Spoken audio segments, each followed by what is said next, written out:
Hello and welcome. This is Nancy, and I am so happy to welcome you here to this edition of Seeking Truth Always from South Bend, Indiana. It is Tuesday evening, the 11th of August in the year of our Lord, 2026. And as always, it's my pleasure and honor to be with you tonight, sharing the truth as I have been doing with you now for over 5 years on these podcasts. It was 8 years or so that God called me to this great awakening, His awakening, because it is a great awakening. But I believe it comes 100% from God. Why do I say that? Well, if you're new, you've never heard this before. If you've been with me for 5 years or any other length of time, you have heard it before. But the Lord put a scripture on my heart about 8 years ago. And it was Luke 8:17. And that scripture is why I say to you that this is His Great Awakening. I think some people called it the Great Awakening, but from the time the Lord showed me Luke 8:17, well, not true, because I was confused in the beginning when He brought that scripture to light for me. It says essentially everything that's been kept secret, hidden, and in the dark will be revealed and will come to light. And I look at light as truth, light. God is truth. God is truth. God is light. So everything that's been kept secret, everything that's been hidden, everything that's been kept in the dark, and lots of times we look at dark, light is God, dark is evil, light is good. From the beginning, the Lord put in my spirit that this is a war of good versus evil. Not a war between Democrats and Republicans, or not a war between conservatives and liberals, and not a war amongst other nations, although there have been. This was much bigger than that. This is what the Lord called for me and put into my spirit, a war of good versus evil. Period. Everywhere in the world. And when He called me to that scripture, Luke 8:17, and I read it, I was confused. I'm like, what's been kept secret? What's been hidden? The last 8 years has been God answering that question for me. And about 2 years into that, He called me to start doing these. And it's been over 5 years now. I didn't look forward to doing podcasts. It wasn't my gifting, as I would call it. I didn't like being on camera. I didn't like being... I didn't even do it. I think they called it FaceTiming, with out-of-town family or whatever. It's like, I was brought up on the phone. I was brought up with face-to-face communication. That was my life. This year marked my 70th year in this world. So for 7 decades, I was perfectly happy just using the phone.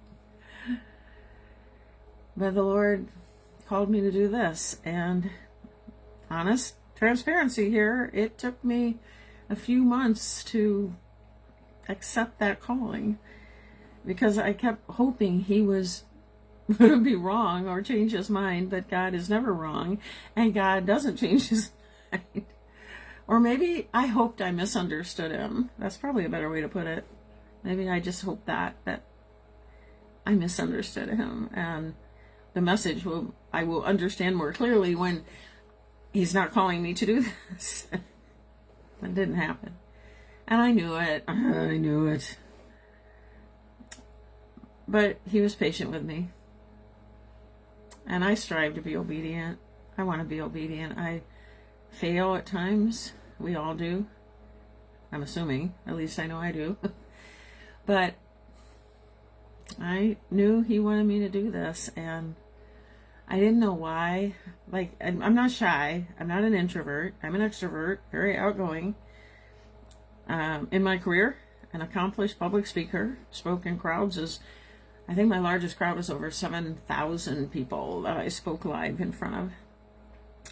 And the smallest was just like me, one-on-one, across the kitchen table or something. But never in front of cameras. Yeah, that was difficult for me. But anyway, I'm still here after 5 years. And I thought this season God was calling me into, maybe 3 months, 6 months. After 3 or 6 months passed, then I thought, okay, it can't be any longer than a year. And now it's over 5 years. And we're still at it. There is no shortage of things we've been lied to about. There is no shortage of things that have been kept hidden or in the dark. And we're still learning it. I'm still learning it. We're still learning it together. If you're on this podcast, even if it's your first time, and if it is, welcome. But even if it's the first podcast you've ever even been on, you are on what I call our own personal awakening journey. Something just wasn't sitting right, and you started seeking truth. Maybe you started here, maybe you started 50 different places, 2 different places, it doesn't matter. You were on what I describe with my hands. Every journey has a beginning and an end. And this is what I say is my personal awakening journey, and you're having your own. Mine started 8 years ago, and none of us have gotten here yet. So wherever you are in your journey, your own personal awakening journey, I welcome you.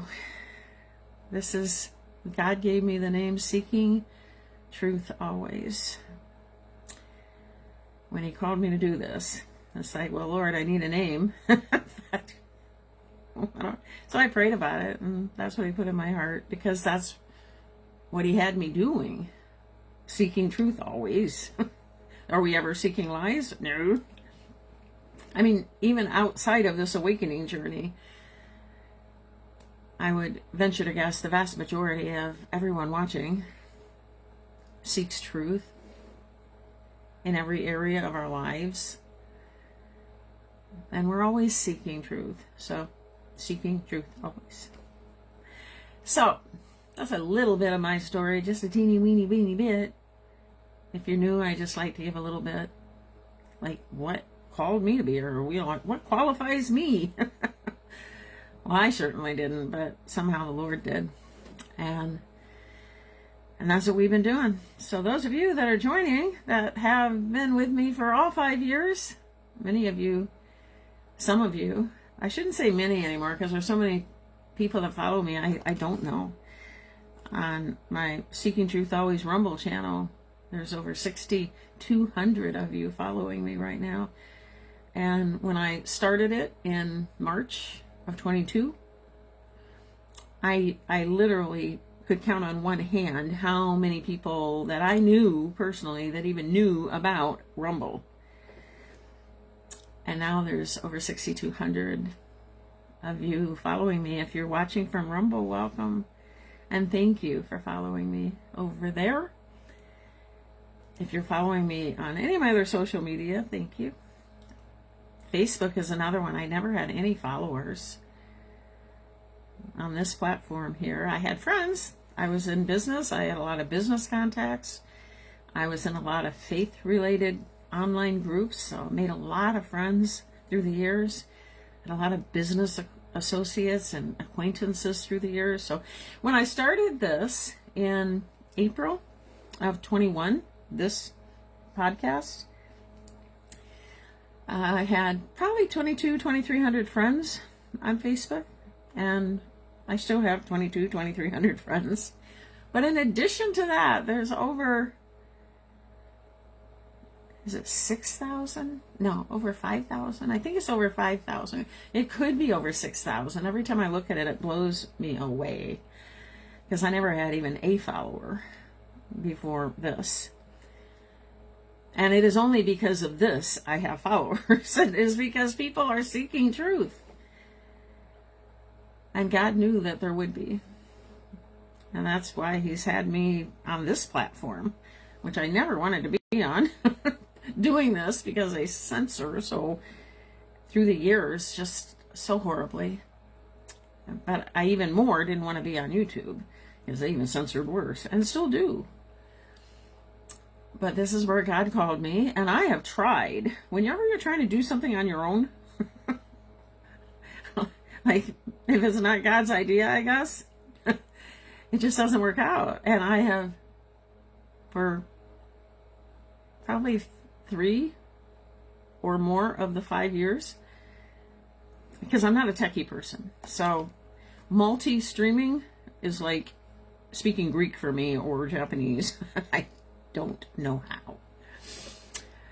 And I don't understand it. So techie stuff, I don't get. And that's another reason why, like, God, why are you calling me to do this? If things go wrong, I don't know what to do. I don't have a team, meaning, you know, like a group of people that are like in my corner, doing my admin, doing my research, you know, pulling up all the things I need to look up. You know, this is a one girl, one woman show. And I've had some people reach out over the years to try to help me, some locally, some long distance, and something always came up that were trying to help me get over to Rumble, to live stream from there. And it's not that I can't talk into the software there. It is the settings and all of that thing. So if the audio isn't right, or there's cracking, which has happened, or if the video's not right and there's problems with it, which has happened, I can't fix it. I don't know what to do. Or I've had people help me that something came up in their life where they couldn't help me anymore, and we were just getting to the point or we were going to be able to start. We even did some testing in Rumble, and then something very legitimate came up in their lives. This happened more than once. So I've come to the conclusion, like, keep getting knocked over, keep getting knocked down. I don't even know. Like, just when it doesn't work out, it's like we're not in alignment with what he wants, what God wants, and I'm finally like getting it after 5 years. Like, he wants me here. I don't know why. So I upload all my videos to Rumble. Then the Lord wanted me to start a YouTube channel for Seeking Truth Always. I never wanted to do that. And I could probably try to figure out how to live stream from there, but it'd be no different than Rumble. If the audio screws up or something, I don't know how to fix it. And there's no one to ask. Like, these tech support, they're all email. So you go back and forth, 12 times. You guys know, if you ever deal with tech support by email, like, you describe something, and then they write back what they think you want, and then they give you all their answers, but they're not the answers you needed, so then you have to type again and get, try to explain it again, and then they respond again, and it takes hours, and you never get to it. Rarely. Anyway, so I'm still here. I'm still here. Yeah, yeah, yeah. There's a song, something like that. And I'll be here as long as God has me here. And if it ever works out that someone comes along that can help me, and it actually works out, then I know, like, okay, God wants me to shift over to live streaming from there. But honestly, something has always gone wrong, right at the point where we're just there. Like, it's coming, we're doing it, we're practicing, we're working it out, and then something goes wrong. The last time it was my computer. I had these issues with my computer, and I had somebody helping me long distance, and anyway, then I lost my computer, and then things got very busy on their end. Something always happens. And so, with that being said, I don't know why I said it, but clearly a few of you didn't know anything about me, so the Lord wanted me to share a little bit of my story, I guess. We have a lot to cover tonight, and I am looking so forward to it, because we are on part 12 of 28 in the sequel to The Fall of the Cabal. And we get to it most of the time on these podcasts, but sometimes we don't. And we're in no hurry. We're not going anywhere. And there's always time to learn history, true history. And that's what the sequel to The Fall of the Cabal is, by Janet Osabard and Cynthia Coetter. And it was published, I think it became available in 2021, maybe 2022. And it is a sequel to the original 10-part series, Fall of the Cabal, The Fall of the Cabal. And it's the true history of how we got here, how we got to where we are right now in this world. Not just in the United States, but everywhere in the world. And it's a fascinating history. Sometimes it's a gut punch history, because we've been lied to about everything. Anyway, that's my opinion. Once you've been doing this as long as I have, and some of you have probably been doing it even longer, you probably agree with me that we've been lied to about everything. I haven't found any topic we haven't been lied to about. And yeah, The Fall of the Cabal, part 12. We've been covering Janet and Cynthia. Janet is the one speaking on the video. The last couple of segments have been about Bill Gates. Now, I know we've all heard that he's a bad guy, but honestly, how much do you know about him? I mean, you know a little bit about him. I knew a little bit about him. But Janet takes us deeper. Janet and Cynthia take us deeper. Janet passed away, by the way, back in 22. It wasn't too long after she made a public declaration that she is not suicidal and would not take her own life. When you share truth like she did, there's a big target on your back. And she knew that. And then, guess what? Her death was ruled a suicide. That was a sad day. And I pray that she is actually still alive. I pray that she is one of what I believe are over 900, maybe even over 1,000, maybe even more than that. You've heard that we're watching a movie, right? And you've heard that there's 2.0s and 3.0s and 4.0s. If you don't know what that means, it just means that there's more than one person playing a part in this movie. The best example of that is, Biden. He's been 6'8". He's been 5'9". He was. Sometimes he had ears that had earlobes like mine, and other times he had ears that were attached to his face. They made him the most obvious character in this movie. But I think some of the people that we think passed away, they're playing some of the parts. But I don't have proof of any of that. It's just what I believe. My podcast, my beliefs. And we've talked about this kind of stuff for 5 years. But back to Janet, I do hope that she is one of the people who we will meet again. And that she had to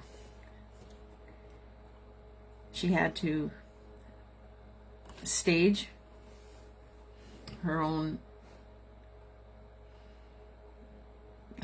demise in order to save her life. Kind of like someone like JFK Jr. You may or may not believe, as I do, that he staged his own plane crash. I believe that. He was running against Hillary Clinton for the Senate in New York at the time. And just do connect the dots on that. And if you've never heard of the Clinton body count, I say that kind of weird just because of algorithms. Booty count. Yeah, the Clinton booty count. He was on the list. I mean, a Kennedy beating a Clinton, think about that. In New York. And he was Democrat. She was Democrat. This was back when all she really had going for her was she was a former First Lady. I mean, I know she had different titles and stuff, but at any rate, come on. John F. Kennedy Jr. running against Hillary Clinton, it was a foregone conclusion. And the deep state couldn't have that. Yeah, they couldn't have that. They needed their person in place in New York. I mean, look at New York now. I rest my case. So yeah, I do believe that that plane crash was staged, and I do believe that he's still out there, and I do believe we'll see him again. And even if we don't, I still believe he staged his own death and wanted to live his life unlike his father, who he vowed to always bring the real guilty parties of the deep state to justice.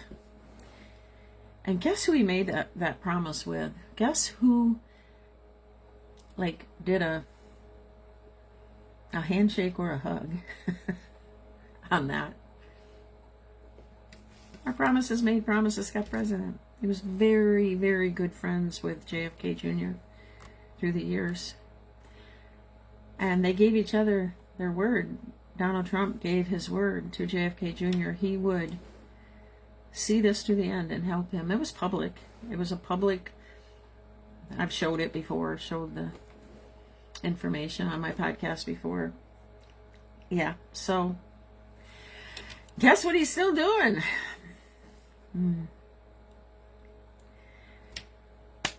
So that is one of the places we're going to tonight. The sequel to The Fall of the Cabal. I'm also going to take you, didn't have time last time, I'm going to take you backstage, so to speak, of the Ingersoll Lockwood website. And I've gone there before, multiple times in the 5 years we've been together. And I've showed some things, but you're going to be blown away by the resources you can find there. I'll just give you one as an example. Let's just say you heard along your own journey that there are books of the Bible that aren't in our Bible. You may have heard that. You might have heard of books of the Bible such as Enoch, the book of Enoch. Do you know that you can find at Ingersoll Lockwood's website the book of Enoch? Yeah, I'm going to show you where. You don't even have to go to Amazon. You can read the book of Enoch from Ingersoll Lockwood's website. Yeah. There are so many things there. Some of you may not know who the heck Ingersoll Lockwood is. Well, I'm glad you asked that. I just happen to have something. It's only it's less than 30 seconds long. But I'm going to show you a quick little video before I even say hello and welcome to anybody. I'm going to show you this quick little video because we're talking about it right now. And if you don't know who Ingersoll Lockwood is, in less than 30 seconds, she's going to give you a pretty good idea who it is. And why is he important? And why is there a website with his name on it? She's not going to tell you all that in less than 30 seconds. But you will get a pretty good idea, and then I'll fill in the holes. I don't even know who she is. I've just found this video and saved it, and I said someday there'll be a reason for me to play it, and today's that day. So read up here. It says Barron Trump's 1893 marvelous journey. Why does she say that? Especially if you don't know who Ingersoll Lockwood is. All right, let me play this. Home is called Castle Trump. The sequel was published. I started over. His family home is called Castle Trump. The sequel was published in 1893, and that one was called Barron Trump's Marvelous Underground Journey. It's about a boy finding his destiny in the crumbling pages of a 500-year-old manuscript. That manuscript was written by a long-dead master the book calls the master of all masters, a man named Don. His family home is called Castle Trump. I'm just playing it again. The sequel was published in 1893, and that one was called Barron Trump's Marvelous Underground Journey. Okay, so that's a real book. Barron Trump's Underground Journey. There's also another book by the author in 1893, Ingersoll Lockwood. Ingersoll Lockwood. 1893. And in that book, like she said, little Barron Trump, which was a little boy, he had a friend. And his friend's name was Don. Imagine that. Don. In a book in 1893 with a little boy named Barron. And his friend's name was Don. And he was a rich man, a very wealthy man. Imagine that, a man named Don that's very wealthy. And if you read those books, you learn that Don lived on Park Avenue in New York City, in Manhattan. And in pretty much the same location that Trump Tower is, but they called it Castle Trump in the book. They called it Castle Trump. But it was on Park Avenue, Fifth Avenue, Park Avenue. Yeah. Now we have a Trump Tower there. And the guy's name that owns it is Don.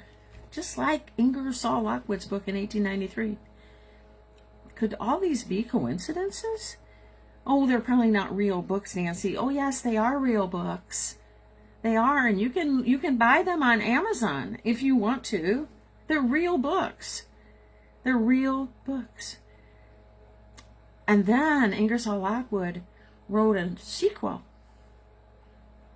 And it was called The Last President.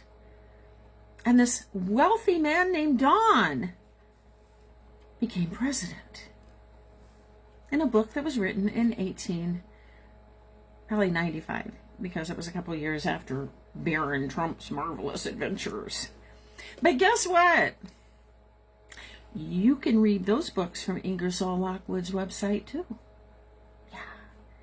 There's a lot hidden at IngersollLockwood.com. There's a lot hidden there. And it doesn't just have to do with Ingersoll Lockwood. For heaven's sakes, there's a book of Enoch there. Yeah, and there's so much more. So I'm going to show you around that website. And there's music there. There's messages there. Even Space Force is there. If you want to apply for a job at Space Force, you can do it through that website. Where the Book of Enoch is, and The Last President is, and The Adventures of Barron Trump is. You can apply for a job at Space Force. Now, isn't that interesting? Yeah, there's a lot of interesting things about IngersollLockwood.com. So I'm going to take you there. And I'm going to take you tonight on a deep dive. I mention MK Ultra a lot on this podcast. I have for over 5 years. And I'll tell you what, 8 years ago, I'd never heard of it. Never thought it would be a part of my conversation, ever. MK what? That would have been me, because people I listened to in the beginning, they would say stuff but never explain it.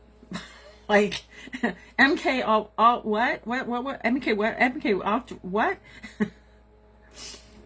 That's one of the reasons why I explain things like I do on this podcast. God told me when he called me to do this, to be for others what I didn't have for myself. And nobody explained acronyms to me. I don't care who I was listening to. Like in my beginning, come on, 8 years ago, WWG1, WGA. What the heck is that? Maybe some of you don't know right now that I said that. And I'm not making fun of you. That was me. And they'd never tell me. And then I'd write them messages. I'd write them comments on their videos or whatever. And I'd say, can you explain this or can you explain that? Or what does this acronym mean or whatever? They never answered. None of these podcasters ever answered. It's like, love you, love you, love you. Love you guys. We just love you. We love you guys. I just hit my hand on my desk. Did you hear that? Whap. Yeah, it's dangerous doing podcasts when you talk with your hands. I'll try to keep them tighter. Yeah, they always say how much they love you, but they wouldn't answer a message. So those of you that have written me comments on my videos, you know I answer every one of them.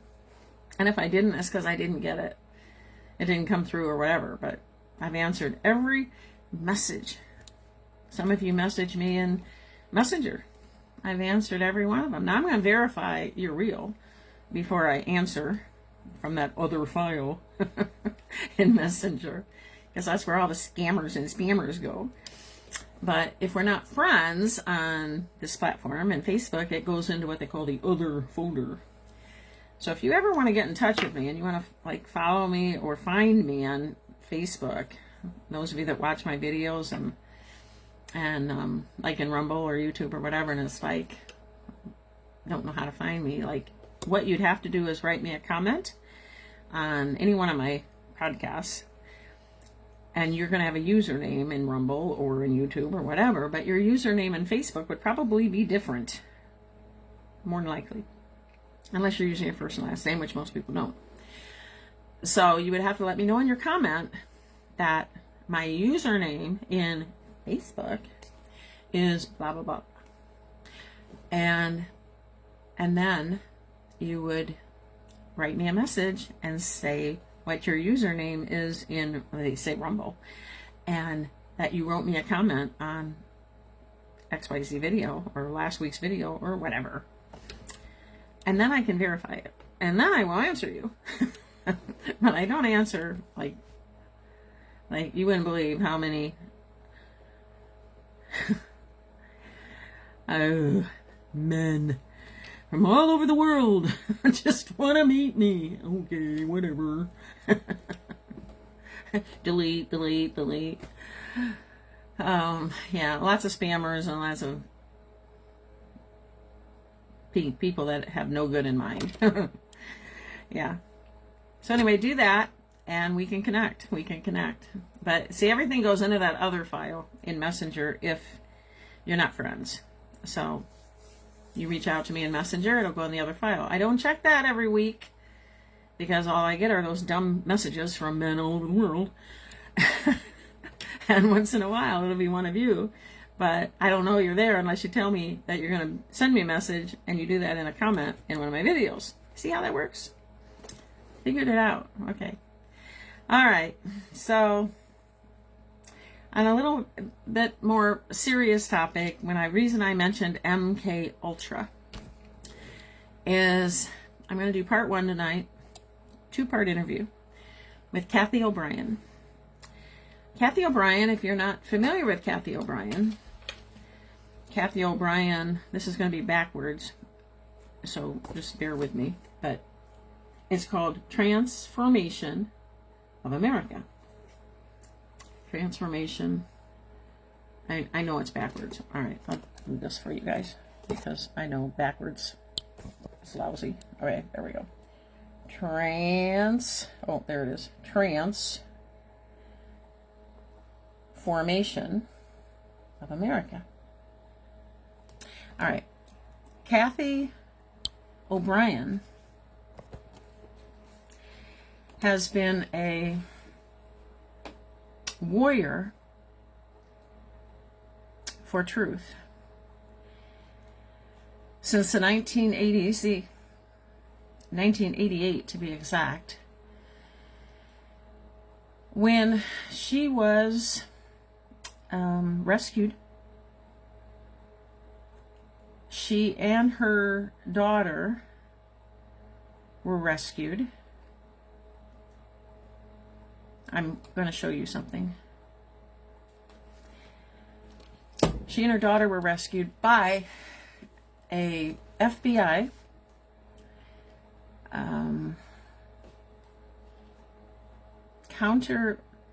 not counterintelligence, kind of like an FBI agent, but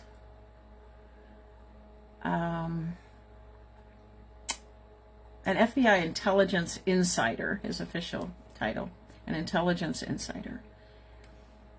And he came across in his work Cathy O'Brien, who from the time she was an infant, she was born in 1957. I was born in 56, so she's 1 year younger than me.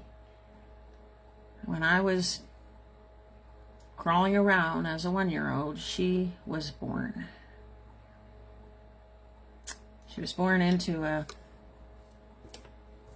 family that were Satanists.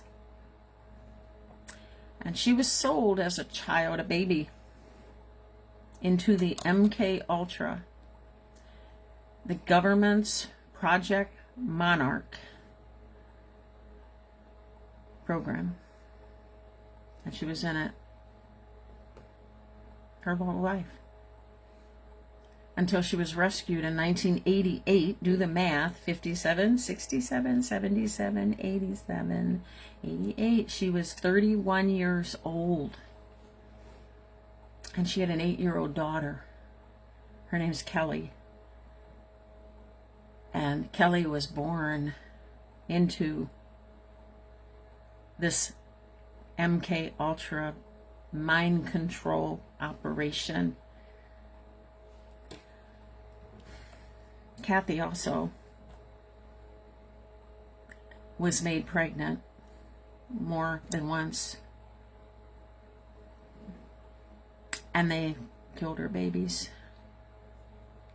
If you guys have followed me for very long, you know what they do with babies. They let her keep one. And that one is her daughter, Kelly.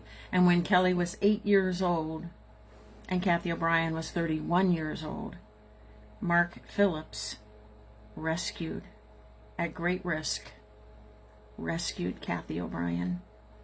And she's been a warrior for truth ever since.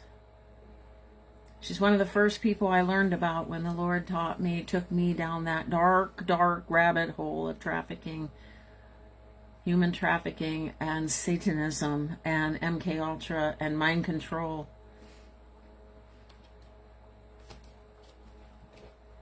And I bought her book, one of her books. She's got more than one now. She testified as a whistleblower in congressional hearings. Mark Phillips passed away. They say he had cancer. There was a big target on his back too for what he did. He risked his life, and he gave his life. So Roseanne Barr became friends with Cathy O'Brien a few years ago when Cathy was speaking at a live event that Roseanne Barr was speaking at. That's in this Patriot movement. And they met, and they became very close friends. I like Roseanne Barr, but I can't often share anything that she does because she would get my video, bleeped out because she can. I think Roseanne Barr is amazing. and amazing comedian. And she went to hell and back in Hollywood, if you know her story, because she spoke the truth. And no, Hollywood don't like truth. Isn't that funny? They make movies and they don't like truth. But at any rate, I listened to the entire interview because I had to make sure that Roseanne didn't get off into her, like language that would get me banned. And she didn't. She did not. She interviewed Cathy and did an amazing job. And I'm going to share this interview because it's important that everybody understand MK Ultra. I mean, really understand it. Yes, it's a mind control program. Yes, the CIA and all the other government agencies were behind it. And, think back to Patty Hearst. Not that she was brainwashed. She wasn't brainwashed by a government organization. She was brainwashed by the Symbionese Liberation Army back in the mid-70s. But it's the same thing insofar as brainwashing. But what MK Ultra does, what does Cathy O'Brien specifically have to do with us? Everything. Because we have been the ones MK Ultra'd all of our lives. Through the media, through the textbooks, through anything of the narratives that they wanted us to believe. The key to brainwashing is just a repetition, hearing the same thing over and over again. Over and over again. Remember all the COVID commercials? You gotta get COVID. You gotta get it. You gotta get the vaccine. You're gonna die. You're gonna kill grandma if you don't wear a mask. If you don't stand 6 feet apart. It was repeated over and over and over and over and over again. Well, Cathy's going to talk about MK Ultra. And you're going to understand MK Ultra in language that we can all understand from a woman who lived it until she was 31 years old. And she broke free. What that tells me and what it should tell you is that every one of the people we love and care about that are brainwashed, still, there's hope. The key is they gotta want to. They gotta want to. They gotta be open to the breakthrough. And if they choose not to be, there's nothing you or I can do about that. There's nothing anyone can do. But if somebody that was, she was trafficked all the way up to the White House. Oh, read her books. Read her books. Man. So we're going to start there. I'm going to say hi to a few people. And then we're going to get started right away. I'm going to show you her website so you can do your own due diligence. That's where you can order her books on Amazon, but I ordered it from her website so she would get 100% of any kind of, because I want to support people like Cathy O'Brien. And she signed my book. That's her signature there. She signed it. And in addition to that, in the paperwork that she printed with the order, this is the paperwork that she printed off of her computer. She wrote on there, "Thank you, Nancy. Peace and freedom, Cathy." I know that's backwards, but just bear with me. Thank you, Nancy. Peace and freedom, Cathy. And then she wrote, it's something she'd write to everybody, anybody. Not just me, but she signed it. She wrote "Dear Nancy" at the top of it, and she wrote Cathy at the bottom of it. And she said, "Thank you for your support. When you make the decision to buy books direct from my website, you not only help support me directly, you ensure the integrity of the information you read. Knowledge is our defense against mind control. It is truth that makes us free." And then she went on to say if you have any questions, she gave her email, she gave her website. where she could be followed at, and then she shared about 2 other books that she had written at the time, and now she's written even another one. When you hear people talk about conspiracy theories, an interview like this is one you should send them. They may never watch it, but you should send it to them. And people said that MK Ultra was a conspiracy theory for years, while our children were being raped and tortured, and their organs were being sold, and their BLOD was being made into a liquid, the most powerful drug on the planet for the elites. Yeah, that's all very real. It's all very real. Let me say hello to a few people, and we will continue on. Ramona is first in the house. She says hello, Nancy, and everyone, and she's here from here in South Bend, Indiana. So welcome, Ramona. Glad you're here. Sonia is joining us. She says, good evening, Nancy, and everyone listening from Northwest Ohio. And welcome to you as well, Sonia. Thank you for being here. Jerry is with us. She's from Goshen, Indiana, about 45 minutes from where I live in South Bend. She says, hi, Nancy. And hi back at you, Jerry. I'm so glad that you're here. And thank you for joining us. As I say to Cathy as well from Dayton, Ohio. She says, hello, Nancy. Thank you for being here as always, Cathy. Good to see you. My husband is listening. He's actually in Elkhart, at least when he wrote this. Those of you from around here know where that's at. He's on County Road 17. So, welcome, Daniel. Glad you could listen while you're out delivering food with Grubhub. So if you're from around here, or even in Elkhart, you could beat him. You want to buy some food and if you're hungry. And Dave Boyd, hey, he says, hello, my friend. We haven't seen you for a while. Good to see you from Tucson, right? I think it was Tucson, Arizona. Tucson, Phoenix? I think it's Tucson. That's a long time back there in the cobwebs. It's good to see you. Thanks for joining us tonight, Dave. And he's a warrior, also a veteran. Thank you for your service as well, David. And, but he's a warrior on Facebook. He tells the truth. And he gets attacked too. Ooh, we're kindred spirits.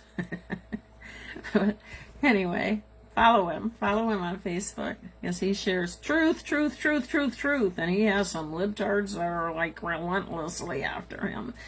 So good job. Good job, Dave. Thank you for all you're doing in this war of good versus evil as well. And Pam is joining us from Shreveport, Louisiana.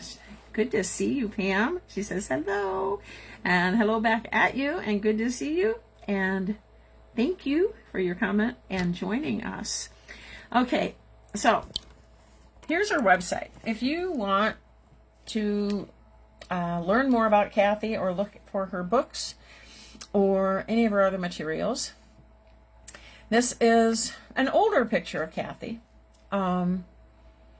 But this is Mark is who rescued her, and that says about Mark and Cathy. And like I said, she was born in Muskegon, Michigan. She's internationally recognized. She is an internationally recognized U.S. government whistleblower on the subject of MK Ultra, mind control, and most importantly, healing from it. Knowledge is our defense against mind control. Knowledge. You guys know what I say about knowledge. If you follow me at all, you know what I say about knowledge. God was very clear about it. He said, for my people will perish for lack of knowledge. That's Hosea 4, verse 6. And it is knowledge that Cathy is referring to as well. The same thing that God is referring to. And for her, it's defense against mind control. You know why I can be so steadfast in my belief and what I know is happening in this world, and the hope I have, and there's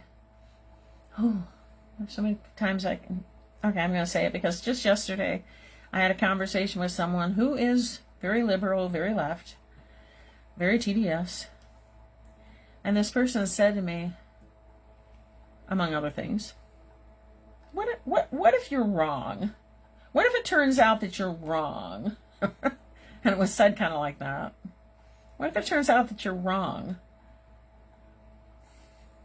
Like anything I'm talking about. Whether I'm talking about the truth, because they don't believe the truth. Or I'm talking about things getting better eventually for all of us, financially or physically. You know, med beds or any kind of, just anything good. The question was, what if you're wrong? And I said, well, I'll be in the same place you are right now. That's what I said.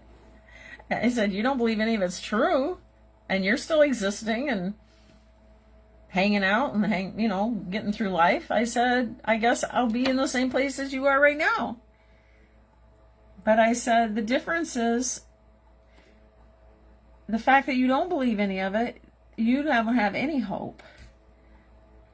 And I do. And I believe, and she goes, why? And she said, why? Why do you believe it? It, meaning like all of it.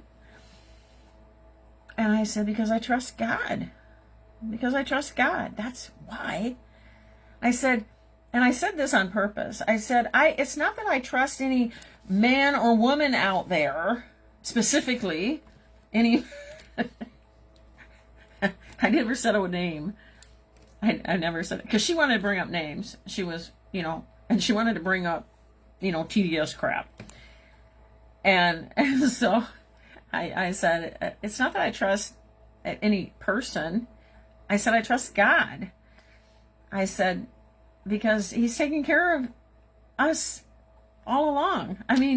You either trust God or you don't. Do you trust God? I said to her, do you trust God? And she tried to divert. And I said, no, do you trust God? Well, of course I trust God. Okay. And she says, but all of the oceans are full of all of this stuff, and there's no way all of this stuff is going to. I'm like, okay, you trust God, right? Yes. Would you trust that he can fix things? Then she diverted again. Do you trust that he can fix things? You said you trust God. Do you trust that he is able? Yes. Well, do you trust he is able to fix things? Yes. Well, I said, that's why I believe what I believe. And why? It's not rocket science. The conversation went on longer, but you all get my point. She's still a TDSer, what can I say? But at least I planted some seeds. Okay. So knowledge, again. Cathy is talking about knowledge. It's a defense against mind control. And I can stay steadfast in my beliefs, and I don't get sucked into all the garbage out there because I have knowledge. That's where I was going to when I got diverted myself. I have knowledge. I have so much knowledge, probably way more than most people can wrap their head around. But that's why I have control over the mind control. They can't mess with me. They try. Oh, do they try? But they can't. They can't break through my armor. My armor is the knowledge. And the knowledge comes from God. Okay. So, Cathy's experience empowers her insight into far-reaching effects of mind control on society today and what you can do to reclaim, protect, and expand free thought. I'm not going to read all that, but you can at her website, trans-formation.com. It's, see the hyphen in there? trans-formation.com. Okay. I'm going to show you a few pictures of her. I'm going to tell you a little bit about Mark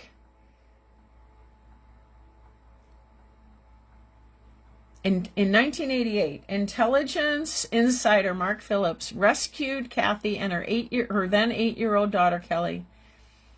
And using methods gained in mind sciences, he taught Cathy how to remember what she'd been programmed to forget and reclaim control over her own mind and life. And these methods are detailed in both Access Denied for Reasons of National Security, that's one of her books, and PTSD, Time to Heal. And together for 30 years, Mark and Cathy spoke out globally to raise awareness on human trafficking and the corruption permeating the highest levels of government. Mark passed away in 2017, which led Cathy into the next chapter of her journey. In order to cope with the loss of her hero and soulmate, Mark, Cathy reapplied methods in PTSD, Time to Heal, and chose to complete their shared life's purpose by asserting her strength of spirit and raising awareness of truth that makes us free. That's Mark right there. Mark Phillips, 1943 to 2017. Let me show you a few pictures.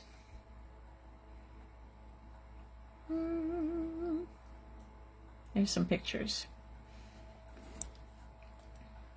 These were a long time ago. Cathy was a young lady then, a young girl. That's Mark Phillips there. That's Mark Phillips with the tie. Mark Phillips. There's Cathy. That's Cathy.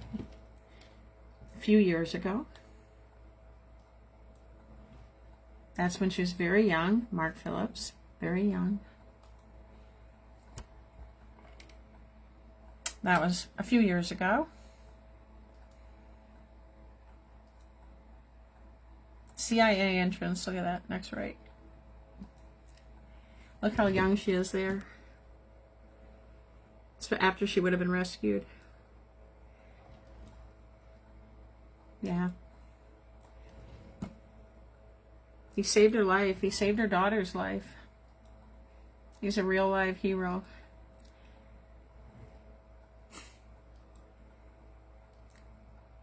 Okay. I just want to show you this because you're going to see this interview. And you're going to see Cathy today. I really encourage you to go to her website and support what she's doing. Read her books, educate others. Share this video or share the Roseanne Barr video in Rumble, which is where this is coming from. It is, and I'm going to play half of her video, half of this interview today. And then the other half, on my next podcast this week, we'll do part 2.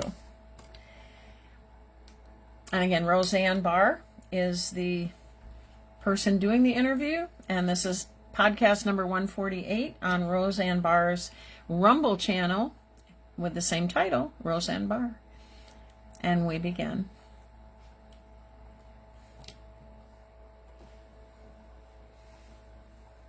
Greetings, Earthlings, and humans, and animals, and, everybody else who's here. Greetings, I'm glad you're here. I'd like to address this whole show to MK Ultra mind slaves in America and across the world, because we're going to try to deprogram you and set you free from slavery today, so it's great. Welcome to the Roseanne Barr podcast. Oh, you see.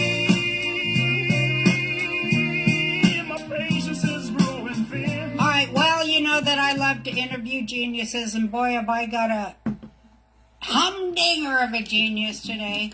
I've known her for 300 or more years, but in this lifetime, I met her in, was it 2008?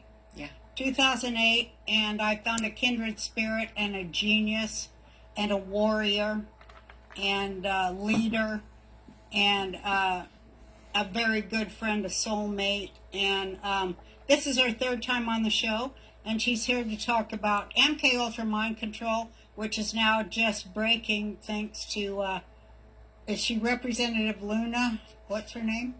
Yeah, Representative Luna, the MK Ultra hearings that went out on June 30th, opened people's eyes all around the world to it. So, Well, yeah. it's time. My guest is Cathy O'Brien. Hi, Cathy. It's so good to be here. So great Thank to you be for with giving me you. voice today. And I'll tell you what, it's always good seeing you and having time with you. And this has just been pure luxury, getting to talk to the depth and the magnitude of all we can express on not only MK Ultra mind control, but above all healing from it and the wisdom gained along the way. It's something, isn't it? Yeah. I can't talk to anybody else on earth about any of this stuff. I know you can talk to a lot of people because you know a lot of people, and you've kind of built an infrastructure of survivors, and you're part of it. And you've been testifying for 30 or more years, including your testimony to Congress. In what year was that? 1995. Bill Clinton was president, so that testimony was censored under national security. And it's time for this truth to come out. Hopefully, we're going to have, survivors are going to have voice in these MK Ultra hearings. But right now, they finally opened people's minds to the reality of it and opened a lot of doors into the far-reaching effects of it. So much so that people all around the world now are reaching out for more information on MK Ultra and above all healing from it. Isn't it amazing that Americans are so heavily under MK Ultra mind control and nobody seems to know it? Yeah, it's like that really worldwide. There's a great awakening happening, and there's so many people now who are awake and aware that MK Ultra mind control, when I began speaking out about it over 35 years ago, nobody had a point of reference for the information. But I needed to get the information out there, trying to help my daughter Kelly, who was born into MK Ultra and then thrust in to the corrupt Child Protective Services system, which is no more than a perpetuation of child sex trafficking and the horrors of that. So I needed to raise awareness on her behalf, and it was hard doing it in those years. But now, people are not only ready to embrace the information, but they're asking intelligent questions. They're wanting solutions. They're wanting to know what we all can do to reclaim our free thought, because they're seeing the far-reaching effects of it on their societies too. Just like it is here. The education system's been affected. The media, of course. The media really is the main vehicle for MK Ultra mind control, isn't it? It's significant. It's the main vehicle for it on a mass scale. Anytime trauma occurs and people are glued to their screens, whether it's a TV screen or their computer screen or anything else, they're getting a repetitive media narrative. And that's what we need to understand is our own mind-brain function, that when trauma occurs, the conscious mind freezes in fright, and it leaves the subconscious wide open to being easily led and manipulated. Without a conscious mind filter, we just take information in, especially if it's repetitive. Repetition is the most basic form of mind control. Well, we were talking today about how we, and the last couple of days, about how we would get into the subject because it's so pervasive. People think it's reality and they don't even know it exists, right? Let's talk about Dr. Zelenko.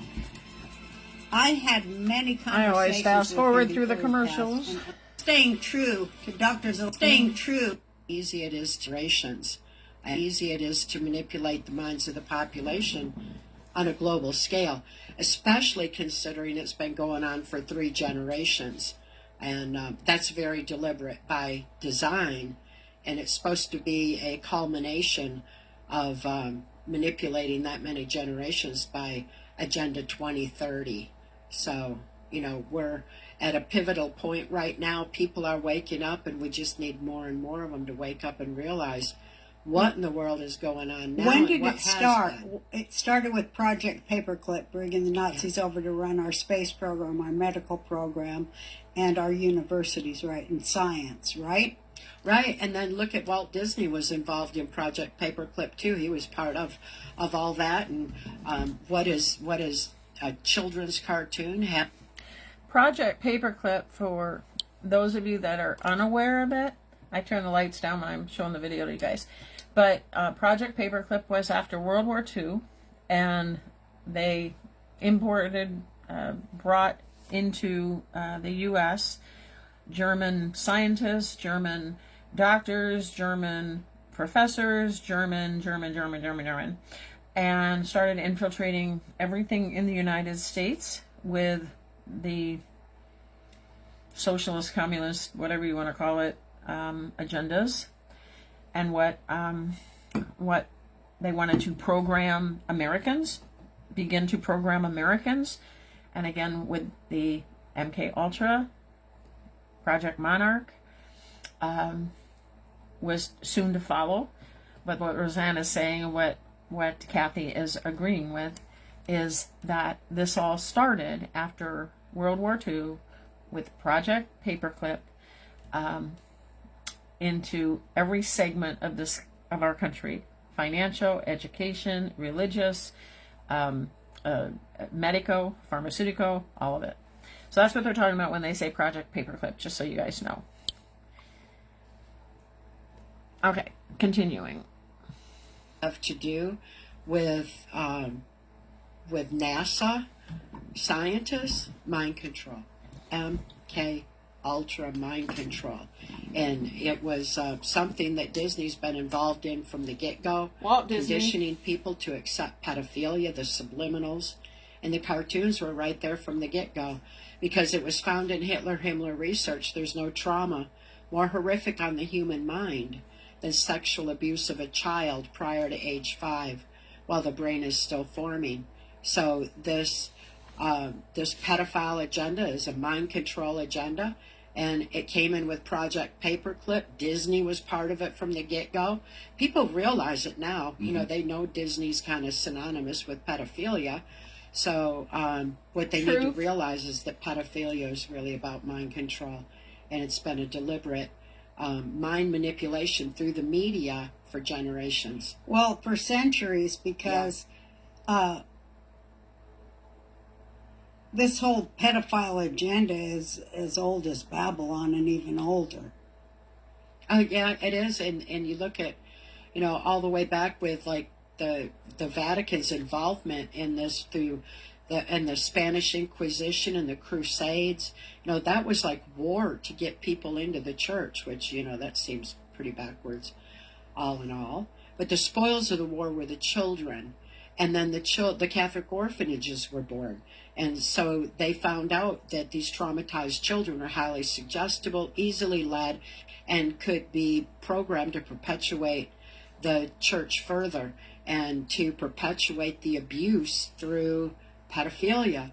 So that's been just going on for so long now that many generations have been affected by it. And we need to understand what happens in the brain of a child that's being sexually abused and realize that it's absolutely undermining human evolution.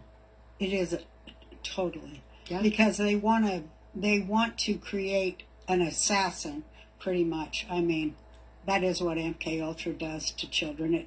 It wants a docile assassin, a soldier, a perfect soldier who will never question. And that's what Germany was trying to create with the Nazi youth.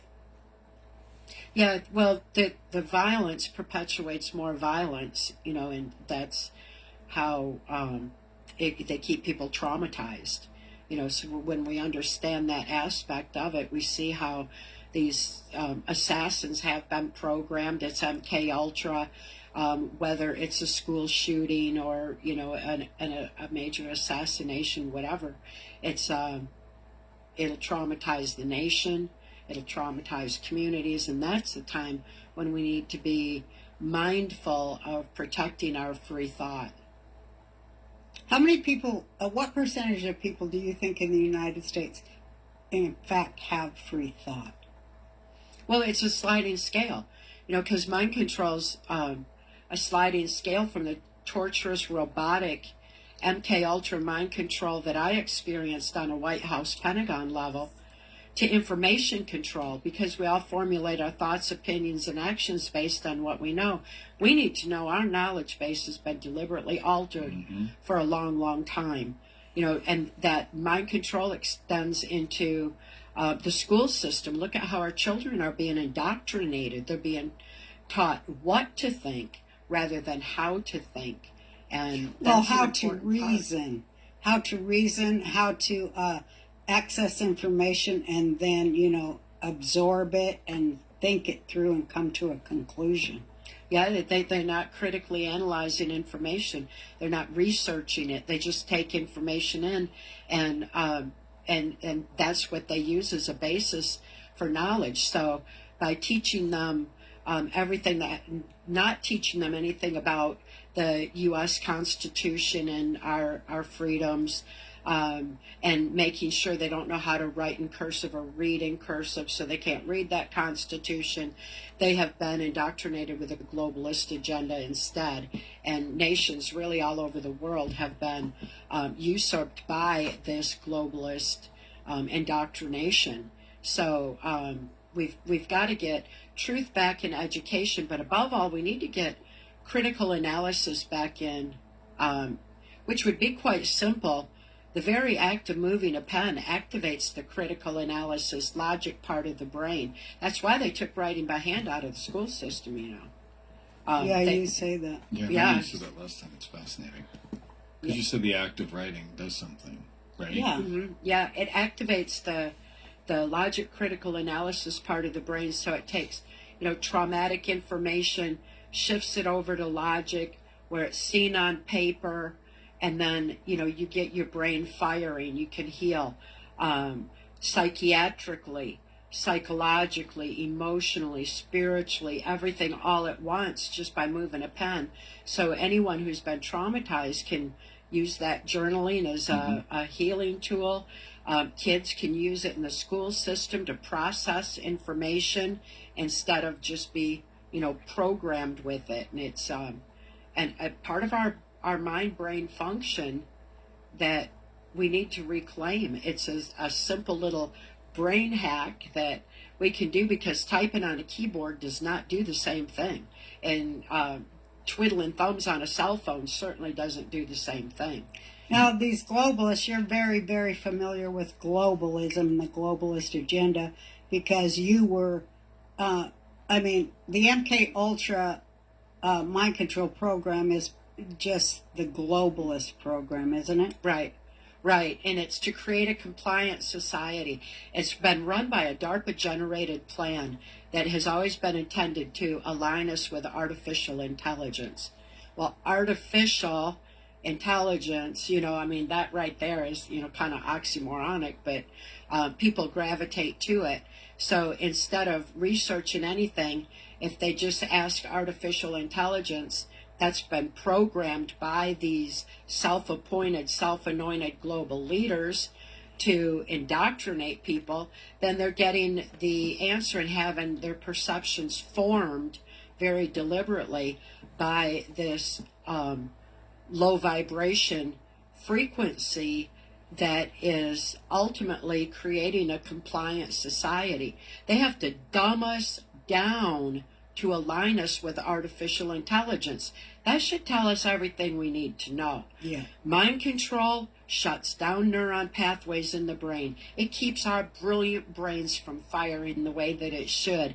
And that's a very deliberate plan that undermines humanity and brings us down to this low vibration level, to not only align us with artificial intelligence, but to make us compliant with a criminal, dark, evil agenda.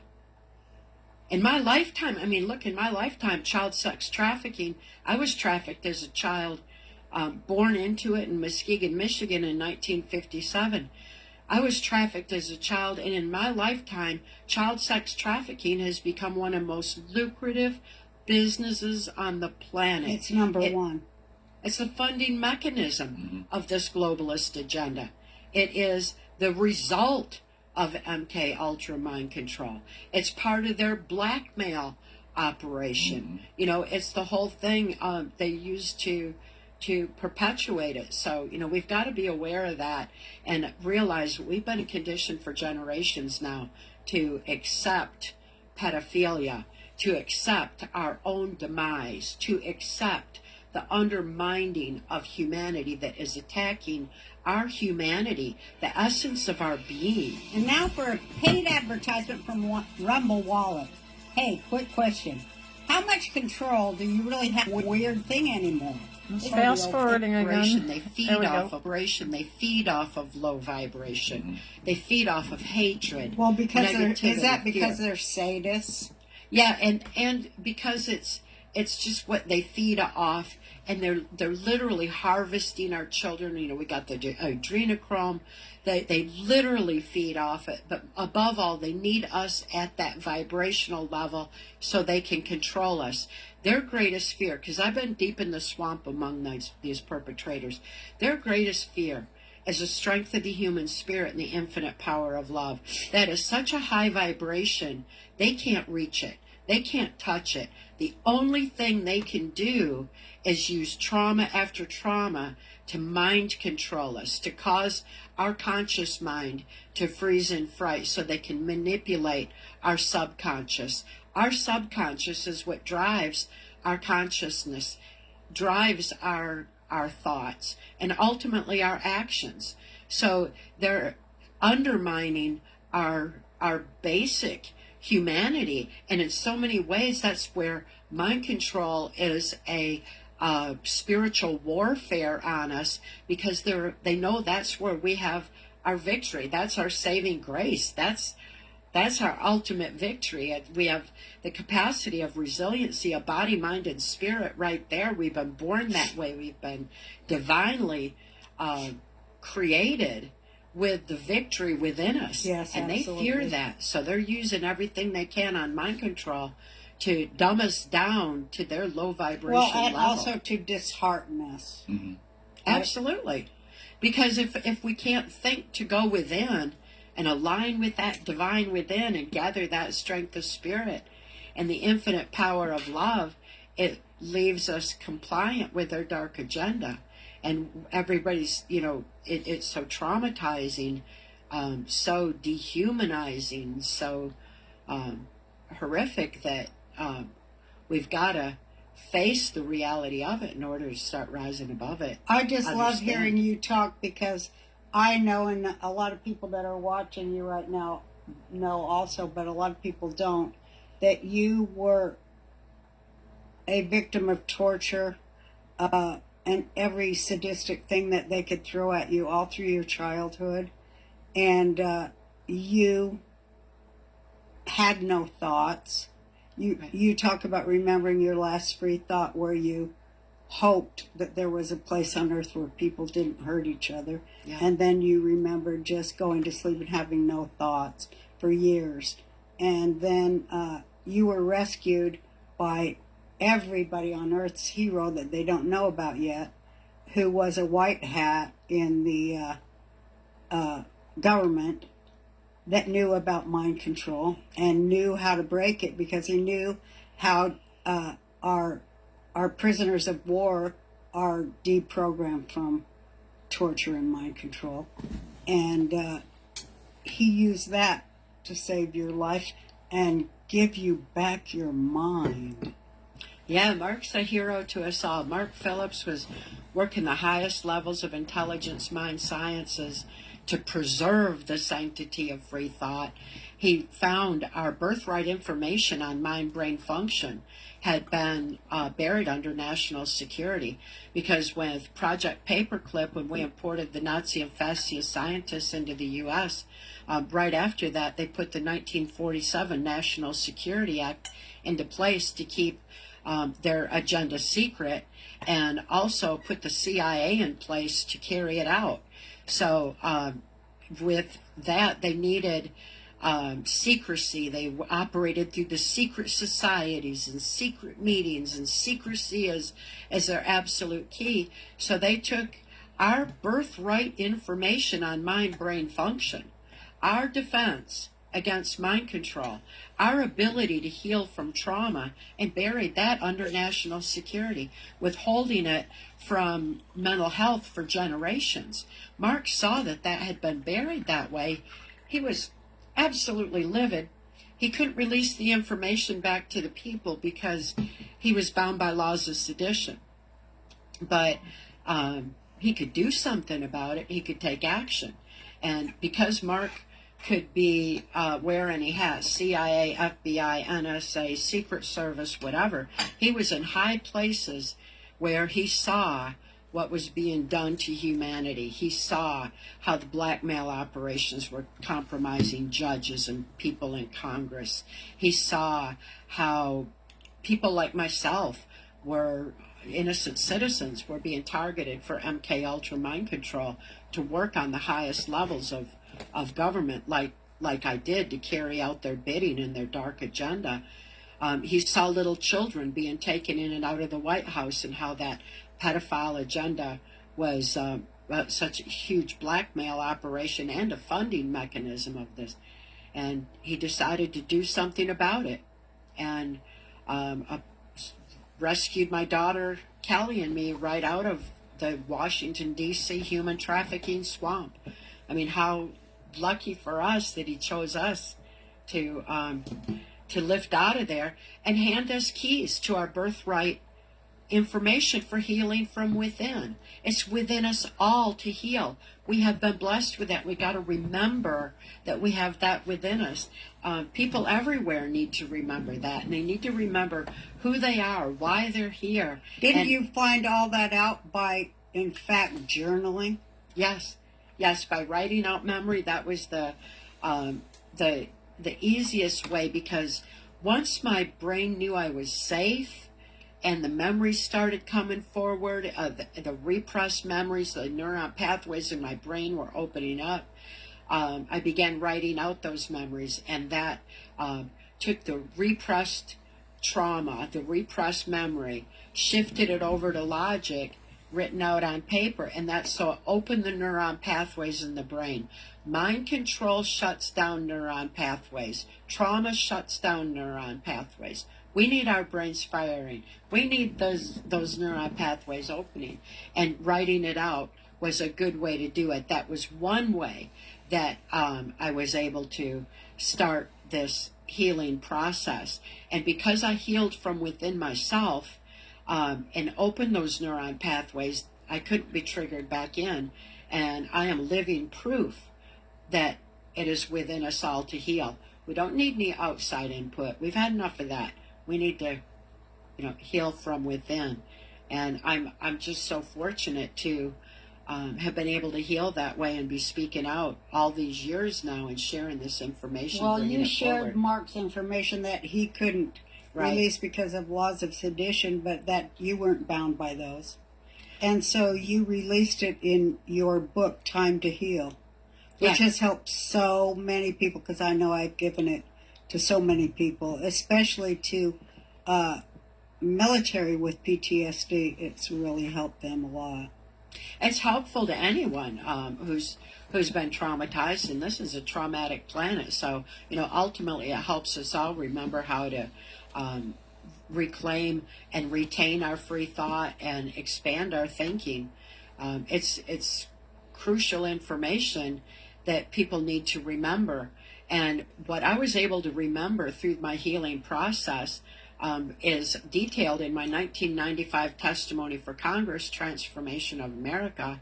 And that information is pertinent facts that people need to know to fully understand what in the world is going on today.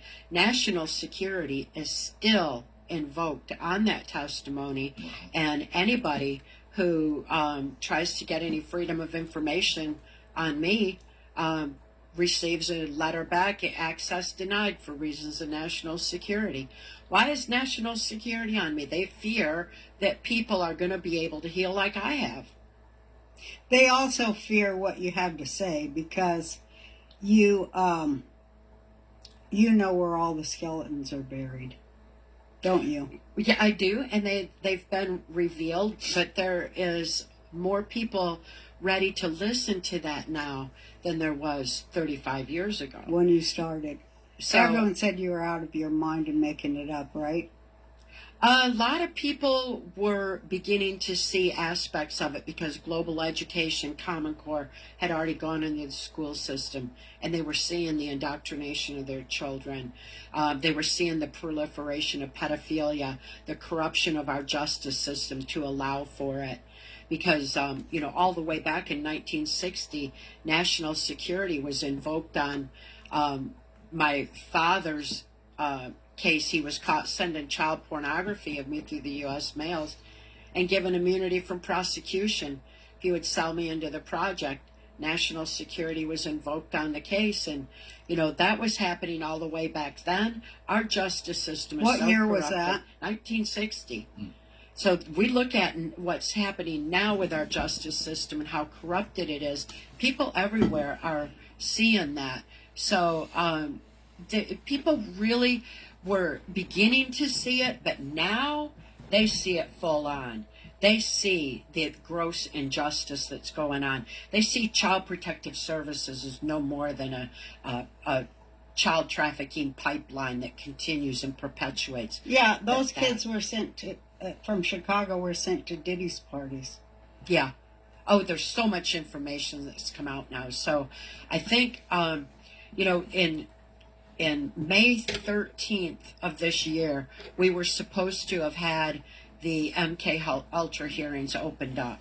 Mm-hmm. And that morning, the threats to the people who are going to be testifying were so severe, they postponed those hearings. That evening, our Director of National Intelligence, Tulsi Gabbard's office, was raided by the CIA to confiscate boxes of MK Ultra documents that President Trump had said was to be declassified. Under presidential order of declassification, the CIA still went in and confiscated those records. They're so scared that people are going to know their complicity in MK Ultra mind control and how far-reaching it has become, that they confiscated those records. So when all that happened, I received a request for documentation on MK Ultra because of the far-reaching aspects of it that I'm aware of.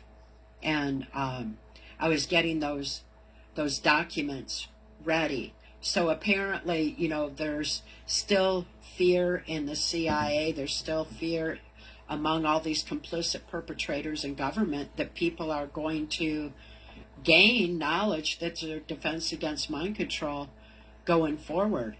And those documents have been turned in, but that was a heck of a process in itself to get them turned in.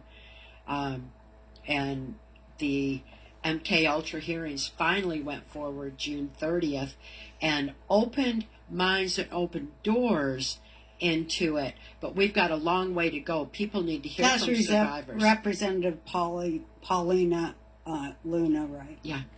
Yes, she was the head of the committee that's the Intelligence Oversight Committee that's looking into these MK Ultra hearings, and I trust they're going to move into giving voice to survivors. There's so many MK Ultra survivors now with major pieces of this puzzle who are very coherent and healed because that information that Mark gave me that I was able to release and share with others has empowered so many survivors now to heal. Yeah. And so it's and when you're able to heal, you're able to connect dots, right?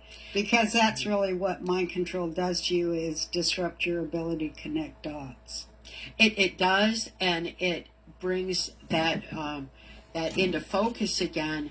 But the healing, when we heal from within ourselves, we can't be triggered anymore because those neuron pathways are open, and it allows for strength of the human spirit to align with that divine within and gather that and stand strong with the conviction of purpose and why we're here. And there's a lot of survivors ready to bring that information forward. Well, when you say triggered, what do you mean? I want you to define that so people know. Well, when memory is compartmentalized, the trauma can be triggered back open. Like my father's sexual abuse that began in infancy. Before I could even think to know it was wrong, the neuron pathways in the brain shut down around it and repressed it deep into the subconscious so the rest of the mind could develop and function normally. This is a mind sane defense to trauma too horrible to comprehend. Then when my father would come in to sexually abuse me again, the part of my brain that knew how to deal with that abuse would trigger open and deal with that abuse again. So the compartmentalized memory has the trigger of what caused that. In MK Ultra Mind Control, that trigger can be replaced with a hand signal, with a harmonic tone, with a verbal word. You know, it can be replaced. Code words. And then because the brain photographically records events surrounding trauma, then programming can go in instead. And in my case, I was used to deliver messages to and from government leaders, people in the drug and human trafficking business and everything else. And they would be handed the trigger, the code, to access the information, and then I would spew the program verbatim using the voice inflections of my programmers, because that's how the brain photographically records. But So you were just triggered parroting open. what you were programmed to say? Yes, and it could be triggered open at key times. So those triggers need to be diffused. And the way to do that is by writing out that memory, opening the neuron pathways so it's no longer compartmentalized memory. It can't be triggered anymore. It diffuses the triggers and allows for free thought. And that's within us all to heal. So there's so many survivors now that are able to heal from within themselves using that. They experimented on people for centuries to figure these things out, didn't they? Mentally tortured and physically tortured people, and studied it, kept notes of what works and what doesn't work to create the perfect slave. Yeah, absolutely. And then in addition to that, they were able to take the knowledge gained and expand it into vast areas of like through their media voice, you know. And there's a handful of puppet masters at the top of this, these self-appointed, self-anointed global leaders. They keep us looking outside ourselves to big government, big pharma, big tech, big cult religion to tell us how to live our lives. Anything that distracts us from going within, aligning with that divine, and living our life's purpose. You know, so the media. Yeah, that's called colonization. Yeah. Well, their media voice has colonized people then to be a herd mentality and bring people into compliance with what they want them to do. And well, I mean, that really happened in COVID, because I just saw somebody piece together all the news folk like Don Lemon, everybody on CNN, saying the enemy is the unvaccinated. Mm-hmm. Right. You know, and they did it night after night on all the channels. If you're not vaccinated, you're risking other people's lives, as people were dying from the vax. And now Fauci is finally called on the carpet. I don't know what's going to happen. But, yeah, that was mind control for the purpose of genocide and stealing an election. Am Absolutely. I right? And if national security hadn't been invoked on my testimony, people would have known that. They would have read Transformation of America and understood that the vaccines were being used as a depopulation agenda. And that was the one that I was exposed to, was the AIDS vaccines. Originally, AIDS was spread through the so-called vaccines. So that began in Haiti, and the operation that I was used in there. And I was at Bohemian Grove, and George Bush was talking about annihilating people to reduce our numbers to a more manageable size using these vaccines, and how AIDS would be the way that they originally did it. This was like around 1984, 86. They were moving into this, and he was talking with this little guy whose name I didn't know, but who I've seen and recognize now as Fauci, talking about the AIDS virus, the AIDS vaccine, and how they could start a depopulation agenda then. So, this But is in didn't they say, I know, but I just want you to say it, but don't say the word they used. But wasn't it a racist Yes, agenda to depopulate black people? yes, it was. And to that's why Haiti was targeted as an epicenter for, launching it. And Didn't they say the N-word? Yes. Just like it was nothing. yes, to annihilate them at their source. And that was what Bush and Fauci were talking about at that time with that AIDS virus. So that was going on then. Seeing Fauci still skating, and hopefully we're going to see some kind of justice.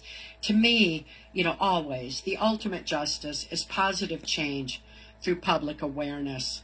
And, even with these MK Ultra hearings, the documents that I have submitted, I was compiling documents, pertinent information of the far-reaching aspects of MK Ultra that I'm aware of. MK Ultra, how it's manipulated Congress and the presidency and global leaders and everything else. SCOTUS too, right? The Supreme Court too. Absolutely, the Supreme Court. We've got to understand all that. So I was compiling 30 years of White House, Pentagon level MK Ultra mind control, 35 years of whistleblowing on these high level perpetrators like the Bushes and the Clintons, and being able to survive what that's taken, and put it all into bullet points, so that it's just bam, bam, this information, that, so that in order to cover more. I was compiling that information, sitting for about 5 hours. I'd been working on it real hard in my office, and was suddenly out of the blue. Well, haven't we just talked about you coming here to visit me? Yeah, yes. We were going to get together, and yep, and I was looking forward to it, and then wham, slam, right out of the blue, literally out of the blue, a tornado hit my house, slammed that office, 38 trees piled on my house, no tornado warning, no pressure change like usually would happen with a tornado. I was the only house affected. My neighbors right down the driveway didn't even have a leaf blown out of place. But the devastation to my house was extensive. No one was hurt. My daughter Kelly and I were safe. We're okay. The house is still standing despite the destruction to it. But, being right in the middle of those MK Ultra documents, what a coincidence that happened that way. And that you're the only house destroyed by a tornado. And that it slammed my office where I was working. I was able to complete those documents anyway. And I went and spoke. I made sure that it was known my voice was not going to be silenced. I will not be silenced. Nothing is going to stop me from bringing this truth to light. And I got those documents submitted exactly where they were requested. So this information needs to come out, because this is pertinent facts that people need to know, that are crucial to understanding what in the world is going on today. Well, you said when you were Pentagon level That too.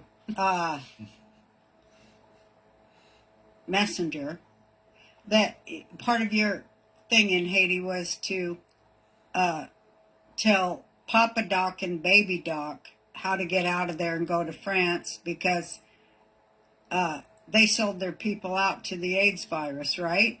Well, yes, Baby Doc at that time, and because of the Clintons taking such strong hold in Haiti back then, and the child, not only the child trafficking, but the harvesting that was going on was absolutely extensive, and Haiti. mass genocide in Haiti. Yes, yeah, yeah, absolutely horrific what was being done to them, and that was also feeding right into Madeleine Albright. At the time, she head of the Organization of American States in the Virgin Islands, setting up what was Epstein Island, and all that was going on there with the not only the sexual assault of the children, but the harvesting of them as too.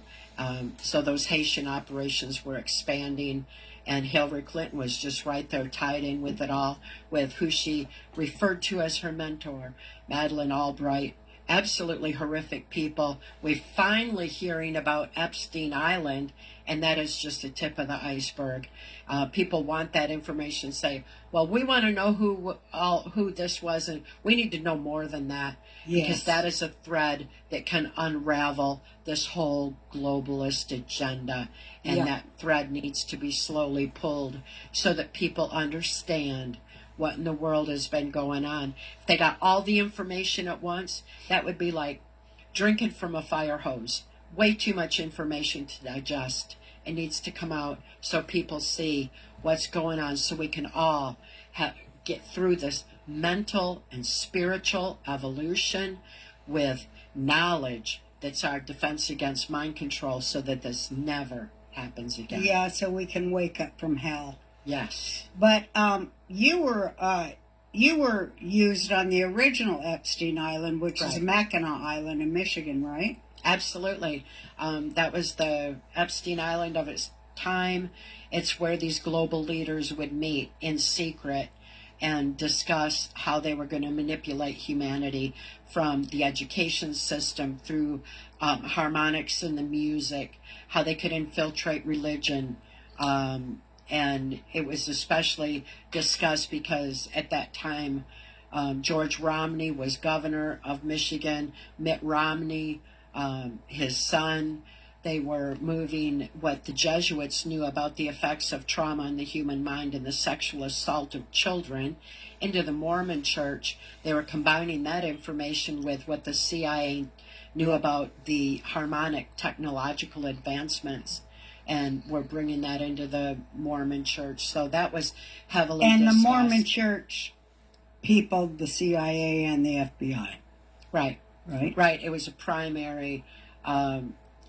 Many of the FBI agents were taken directly from the Mormon Church after they completed their mission. You know, as soon as they got off their bicycles, they were recruited by the FBI. You know, you look at those Mormon missionaries and you look at FBI and they look exactly the same. Yeah, they do. About that.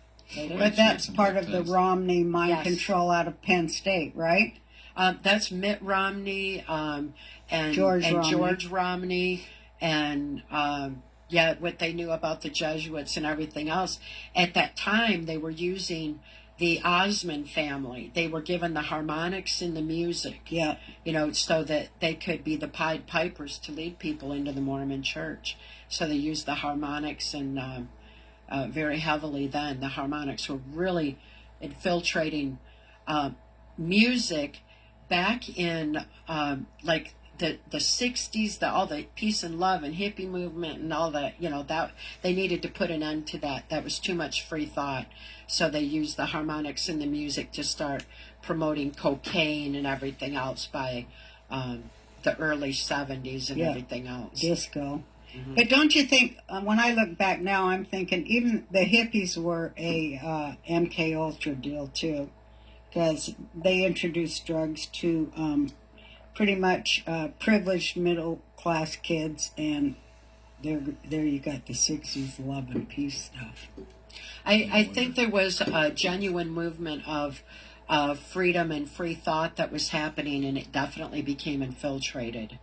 And what was the free thought from LSD and their other drugs they put out there to kids? Primarily, I think marijuana. It's been long since known by the government the effects of marijuana on the mind.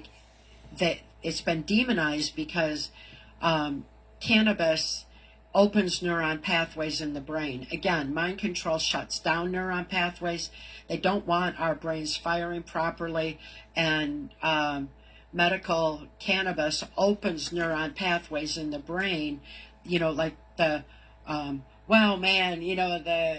the expanded thought and all that. It's a reality. It opens neuron pathways. So they couldn't maintain people under mind control.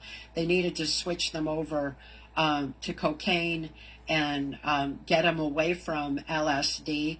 The MK Ultra is synonymous with LSD because they wanted to blur that line deliberately, right, when in fact their efforts to use LSD to enhance trauma for mind control failed, because they found that they couldn't program anybody and have that program stick, because the neuron pathways would open back up. So they had to hurry up and demonize LSD too, and did that through the Frank Olson murder, which they said, it'll make you fly out windows, or whatever. It was just they put out a lot of misinformation to demonize that and to demonize marijuana and get people into the cocaine. So they went with the disco and the hyper, and everything just went the other direction from there. And they used harmonics to lead people into it, as well as the information that's carried on those harmonics, both audible and sub-audible. What is the frequency. information carried in harmonics? To take people away from the free thought and whip them back into compliance. What did they do when they changed the frequency of music? Remember Whip people that? into compliance. Yeah. Because it used to lift people, right? Right. And be thrilling. And then all of a sudden it depressed people, right? Exactly. And made them feel like I'm hopeless. Yeah, it's a matter of understanding how, frequency works, and how they manipulate the frequency of our brain, the amazing capacities that our brains have when we're thinking free. We have so much capacity. That's why I wrote the book Align with the Divine, to remind people of these extra senses that we have, how the frequency, the high vibration frequencies of our... We're going to go ahead and stop here. It's fascinating, isn't it? Everything that the knowledge that Cathy O'Brien has and brings to the table, all of the different things, dots connected in the past, names that she mentions, talking about, as an example, George Bush talking to that little, she didn't know who the little guy was, but then with COVID learned that that little guy that Bush was talking to at Bohemian Grove was Fauci. That's how far back this goes. I mean, it goes even further. But when you can hear somebody that is actually a witness to it, and she brought up Hillary Clinton, she brought up Haiti and everything that went on in Haiti, Epstein Island. But what was the precursor to Epstein Island? If you live in the Midwest, like I do, chances are you've been to Mackinac Island. She brings up that was the island, the big island, the where all of this evil was going on, Mackinac Island. I was on Mackinac Island multiple times in my life. It's such a picturesque step into history. No cars allowed on the roads. The movie Somewhere in Time, one of my all-time favorite movies, with Christopher Reeve and who played Dr. Quinn, Medicine Woman. Regardless, one of my all-time favorite movies was filmed, and the hotel on Mackinac Island and the whole island, it was the backdrop for that movie. Little did I know. She brought up Disney, in the beginning when they were talking about Operation Paperclip and how far back it goes with Disney, and they were part of Operation Paperclip from the beginning, and the entire Disney movie empire was all about MK Ultra and programming children from the get-go. I've showed Disney cartoon movie clips through the years, being with you guys for over 5 years now. None of this is new to me, but a lot of it is probably new to a lot of you, and that's why I bring it to you, because we can't fix and expect a future to be free of something if we don't understand how and what happened and how it came about and who was instrumental in it. She brought up the Mormon Church and the Mormon missionaries and how involved they were and are, and Mitt Romney and George Romney and the Osmond.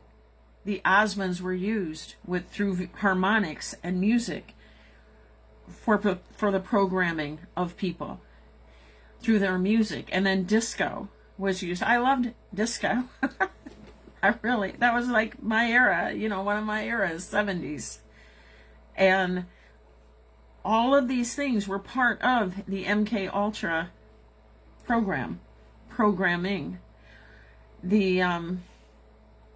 Why they demonized cannabis, why they demonized marijuana, because it opened the neuron pathways, and MK Ultra closes them.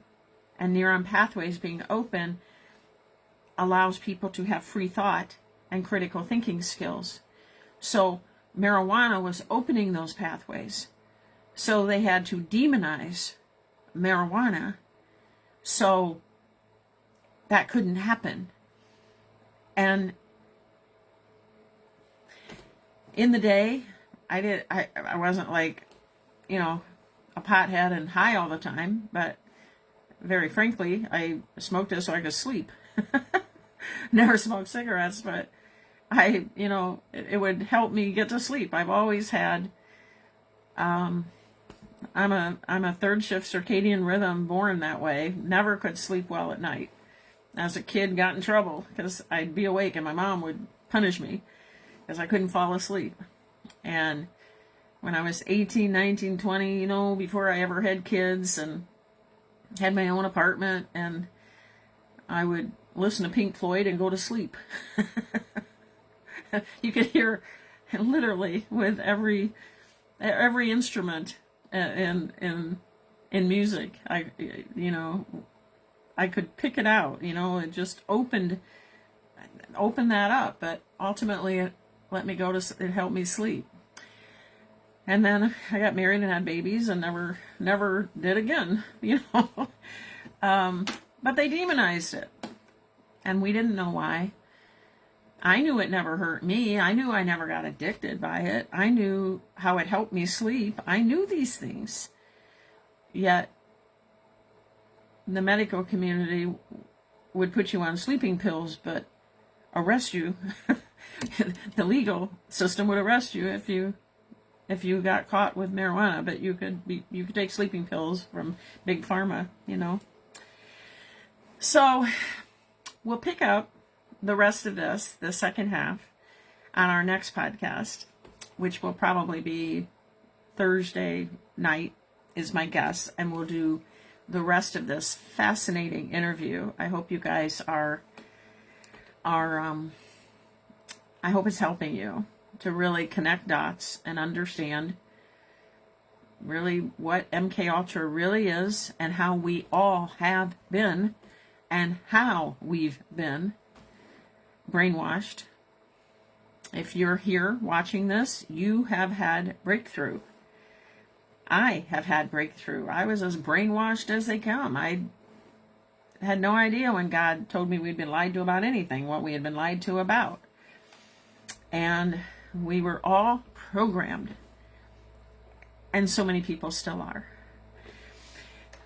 So, we're going to go to Ingersoll Lockwood's website, and I will be foregoing the next part, the part 12 in the sequel to the Fall of the Cabal, because I wanted to spend a little extra time on this interview here and get through a good part of it, and we'll pick it up at where we left off. So, Ingersoll Lockwood, for those of you that want to look up the website, Ingersoll is Ingersol, and Lockwood is Lockwood. However, there's 3 L's in between those 2 words. So it's IngersollOckwood. So let me show you the website, because some people are more visual. There's 3 L's there in between Ingersoll and Lockwood. And if you only do 2 L's, you will go to a website that is not Ingersoll.lockwood.com. It's kind of like I don't even know what it's just not even a website really, but you won't be at this website. So again, when we started on this podcast tonight, I showed you a little blip and told you a little bit about Ingersoll Lockwood. And once again, I'll just say that he is an author from the 1800s. Ingersoll Lockwood wrote books, several books. And one of the books he wrote, 2 of the books actually, there were 2 of them, about a little boy named Baron Trump. And Baron Trump had a friend. It was a man. His name was Don. I think it was Frump in the book. I can't remember exactly, but I think it was Frump, like F-R-U-M-P-H or something like that. I could be wrong about that, but that's sticking in my head. But anyway, his name was Don. And he was a wealthy man. And then there was a sequel to the books about Baron Trump's adventures, and it was called The Last President. And this Don was a very wealthy man who lived on 5th Avenue in Manhattan, in New York City. And it was called Trump Castle. Or Castle Trump. That's what it was. Castle Trump. And, or whatever, however they spelled the last name. Trump, or whatever. The same location Donald Trump's Trump Tower is, essentially. Now, this was written in 1893, 1894, 1895. Coincidence? Prophetic? Time travel? I don't have the answer. All I know is the book is real. The books are real. And the final sequel in this Baron Trump collection, again called The Last President, this Don became president. And he ended up being the last president of the United States of America. What does that mean? I don't know. There's a lot of other things where Ingersoll Lockwood nailed it. So we'll find out. So this website was put together, and I've taken you guys to the website a few times over the last 5 years. and just showed you a few things here and there. But I'm going to show you how you can find information that is like, what's it doing at a website called Ingersoll Lockwood? Because they want us, the good guys, the white hats, we're going to call them that, the good guys, the good in the war of good versus evil. They're providing us with information. Even those books, you can read the books from this website, all about beer and Trump, and even a book that was not given to us, provided to us in our own Bibles, the Book of Enoch. So let me show you. We're going to spend a few minutes on this, and then we'll be closing in prayer. So stick with me so we can pray in agreement together, but I think you'll find this pretty fascinating. So the website looks like this when you pull it up, and there's a menu at the top, as you can see, and each one has got it can take you to different places in the website, and then you'll see links. When I say links, when you put your cursor over it, you'll see that it turns into a link, and you see 3 little dots here, and you see this down here, you see 3 little dots here and 3 little dots over here, and then you can also click here. So let's do some clicking here in no particular order. I'm going to start with wherever the cursor goes. You see my green arrow cursor. When it turns into a hand, it's a link. Arrow, hand, arrow, hand, arrow, hand. So wherever it turns into a hand, it's a link. So let's click on this logo up here that says Ingersoll Lockwood. So where does this take us? It's verifying I'm human again. And it takes us to the main page with a lot of 2 different videos. There's no sound to these videos. Funding American exceptionalism. We're building a brighter future for America. What's the other one?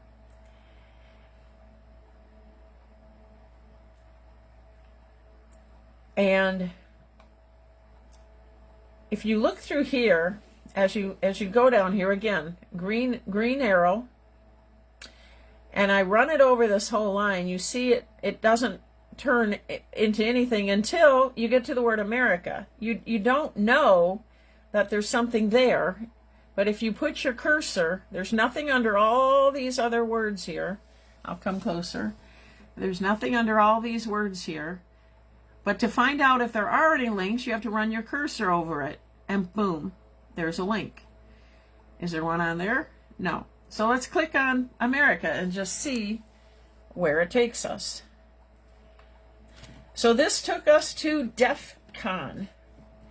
DEF CON this is from Wikipedia, and you see there's 5 numbers over here, and it defines what each DEF CON level is. That's the Defense Readiness Condition. That's what DEF CON means. Defense Readiness Condition. And DEF CON 1 through 5. It is an alert state used by the United States Armed Forces. The DEF CON system was developed in 1950, and then it gives the history of it. And then it tells you if we're in DEF CON 1, 2, 3, 4, or 5 is a level of severeness or alert of what's going on in via the military, and is for security. DEF CON It prescribes 5 graduated levels of readiness or states of alert for the U.S. military. It increases in severity from DEFCON 5, which is the least severe. I think I may have said that reversed a moment ago. The least severe, to DEFCON 1, which is the most severe, to match varying military situations with DEFCON 1. Signaling the impending outbreak of nuclear warfare. For security reasons, the U.S. military does not announce a DEFCON level to the public. Okay? So it's military. But that's what happens if you are at the website and you run your cursor over this sentence. They wanted us to know about what DEFCON is. So now we go to the next line. And we run our cursor over it. And we get to all of these letters. And these are all independent links. Now this one you'll recognize, DARPA. Some of you might know what some of these initials mean. But DARPA, we've heard of that one. DHS, Department of Homeland Security. We know what NASA means. NSA, National Security. Space Force. Even etc. If you look at real close at the word etc., we've got 2 links. We've got a link under ET and we have a link under C. And then we run our cursor over it and nothing else there. So if we go to these different links, they're all going to take us somewhere. This is IQT. Where does IQT take us? They're up here, it says IQT, obviously means something. I've never heard of it. IQT has delivered significant mission impact for more than a quarter century. Okay. Investing in global innovation to secure the nation. So that's where the IQT went to. Let's look at SBA. Where does that take us to? SBA is the Small Business Administration. So it takes us to the Small Business Administration. Okay. I'm not going to read everything about all of these. Like SBIR, where does that take us to? America's Seed Fund. America's Seed Fund. Powered by the Small Business Administration. You can learn all of this means something and means more to some than it means to others. But all of it is information they want us to be aware of. That's why it's at the Ingersoll Lockwood website.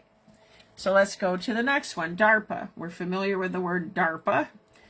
And it takes us to the DARPA website. So we can learn and see. If we want to learn more about DARPA, there we go. And we should want to learn more. I mean, again, for my people will perish for lack of knowledge. Okay, we know Department of Homeland Security, DHS.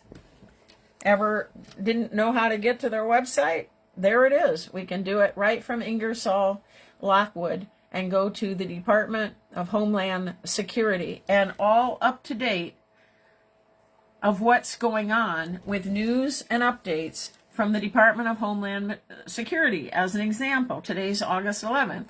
Secretary Mullen meets with CBP and TSA personnel in Alaska. And you can go through all of the press releases for Department of Homeland Security. Nobody can be denied information. There is total transparency. NASA is the next one. Of course, NASA's website, NASA Office of Small Business Programs. That's where this link takes us. The next one is SADBU. I'm not sure what that is. And that is the Office of Small Business Programs. So that's what the acronym was for. Okay. The next one, NSA, the National Security Administration. generating foreign intelligence insights, applying cybersecurity expertise, securing the future, the mission of the NSA, and anything and everything you want to learn about the NSA is at that link. The next one, Space Force. Let's click on that one. And it is the actual Space Force, United States Space Force website. Anything and everything you want to know about Space Force is here, and you can even apply for jobs at this website. Now remember, I said the ET and the C were both links, and you know by looking at the hand. And so let's see what ET takes us to. The Office of the Director of National Security, the 2022 Annual Report on Unidentified Aerial Phenomena. You heard that was declassed, right? This is a document that I'm just seeing if I can see how many pages it is. It looks like 12 pages talking about unidentified aerial phenomena, the UAPs. So that's on the word etc., the ET. Now, do you think that's clever? Think about a movie called E.T. And that website we're taken to is on UAPs, unidentified aerial phenomena. Let's see what the C is in the word etc. That takes us to the All Domain Anomaly Resolution Office. I've never heard of that other than seeing it here. But what is UAP, and how can I share information with or report a UAP, unidentified aerial phenomena, or unidentified aerial but this tells you what are the leading explanations to account for UAPs and so forth. So there's anything you want to know. and they're giving us, oh crap, I closed the website out. Well, no problem. I can go right back. All right, we'll pull it back up here. Okay. So we go to the next line, and I'm just scrolling over it, and the only link in the next line is if you wanted to email. That's what this one is. I won't open that up. Inquiries@ingersolllockwood.com. Okay, so now we go to the next line. Is there anything under the word all? No. What about criminal? Oh, there is one under criminal. See the hand? What about hacking activities? No. Will be prosecuted? No. So criminal. And it looks to me like there are, I don't know if it's all one or there's like a link under each letter. So let's see if there's anything different under each letter. So this is the C. It's opening up a document. Whoa, George Bush, the unauthorized biography. It's 641 pages. You see that over there? 641 pages of the George Bush unauthorized biography. Okay. So let's go to the R in criminal and see what that is, if it's the same thing. And isn't it interesting? It's under the word criminal. So what's under R? We open up R. And how Bush's grandfather helped Hitler's rise to power. Well, isn't that interesting? Rumors of a link between the U.S. First Family and the Nazi war machine have circulated for decades. Okay. What is under the I? still in the word criminal. So the I is, who was Nancy Pelosi's father? FBI released 60-year-old files on January 6th. Thomas D. Alessandro was sworn into position in the Kennedy administration while his wife, along with JFK and a young Nancy, looked on. This must be Nancy Pelosi right here. And that's your mama. There's JFK. So this whole article is about Nancy Pelosi's father. Okay, let's go back to the word criminal. And all these people are under the word criminal. Here's the M in the word criminal. Gavin Newsom's keeping it all in the family. And there is a graph here about Gavin Newsom's family. And Newsom's over here, I guess. And we see Pelosi is connected. Brown, Getty, Paul Getty. Not going to go through it all, but I'm just showing you, you can find anything and everything. They want us to know all of this information. So now we got another I in the word criminal. Where does that go? Well, we talked about this earlier tonight. I mean, just a little while ago. The Clinton body count conspiracy theory. Okay, well, there we go. All the people that have died, Vince Foster, Jerry Parks, Edward Eugene Willey, Ron Brown, there it is, all at Ingersoll Lockwood's website. You can look at the Clinton body count conspiracy theory. Okay, let's go to the N in the word criminal. What opens up there? You want to get to 0. This and is, that's going to be based on this the is number of people. A video in YouTube by Bill Gates, Innovating to Zero.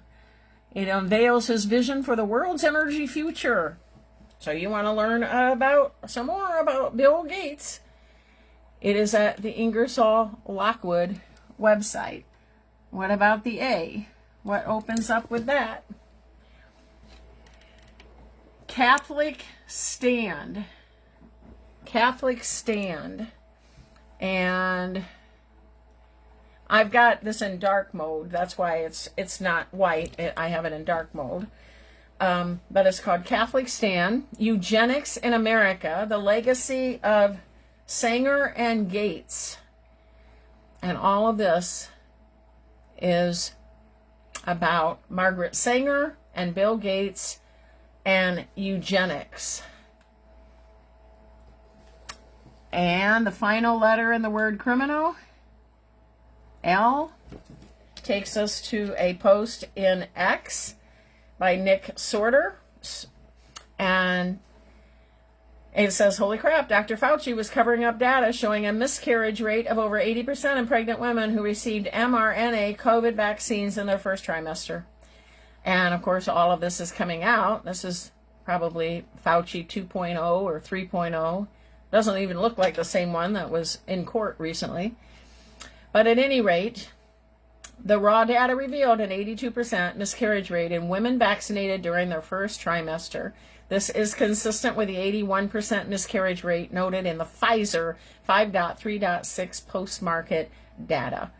So, at the Ingersoll Lockwood website, we're learning everything they want us to learn. All right, so there was nothing else in that line. There is nothing in this line as I run my cursor over it. There is nothing in this line. And then we get down here, and here's a link. See these 3 dots here? There's a link there. Let's see what opens up. Well, look at that. It's Uncle Sam. Save our elections. So you don't even know like what you're going to find at Ingersoll Lockwood. And they do update this. Things do change from time to time. There's a whole menu up here on this whitehouse.gov Save America website. You can see it's whitehouse.gov Save America website. So there's a whole website there. All right, let's go back. And below the three dots, there's a link here. One link. You can see one link for those three lines. So let's see where that opens up. Verifying I'm human again. And this is congress.gov. Congress.gov. You can find, for instance, find your member by address or place. So you can type in and find out, and you can basically get a hold of, like, here's a link for representatives, and you can find all the representatives and how to contact them. So like whitehouse.gov, congress.gov, all the information about Congress at this website.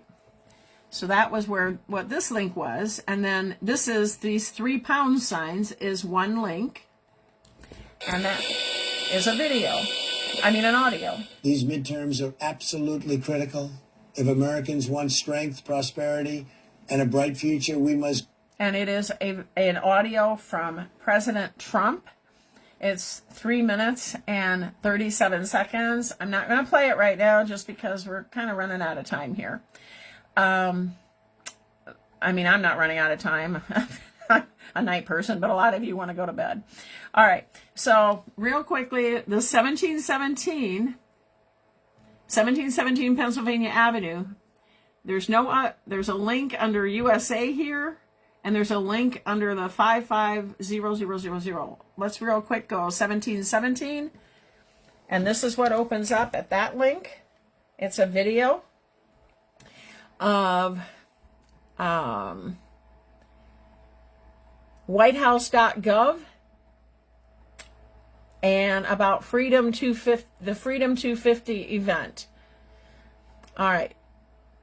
Let's see what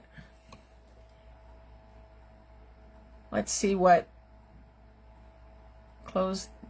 Oh, I closed it out again. Darn it. All right. Well, it's real easy to get it back. There we go. All right. All right. So we did 1717. That was Freedom 250. Let's see what USA is.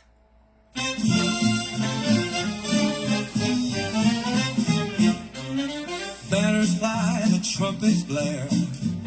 It's a song, and we won't play the whole thing, but there is music at this website as well. And okay, the 550000.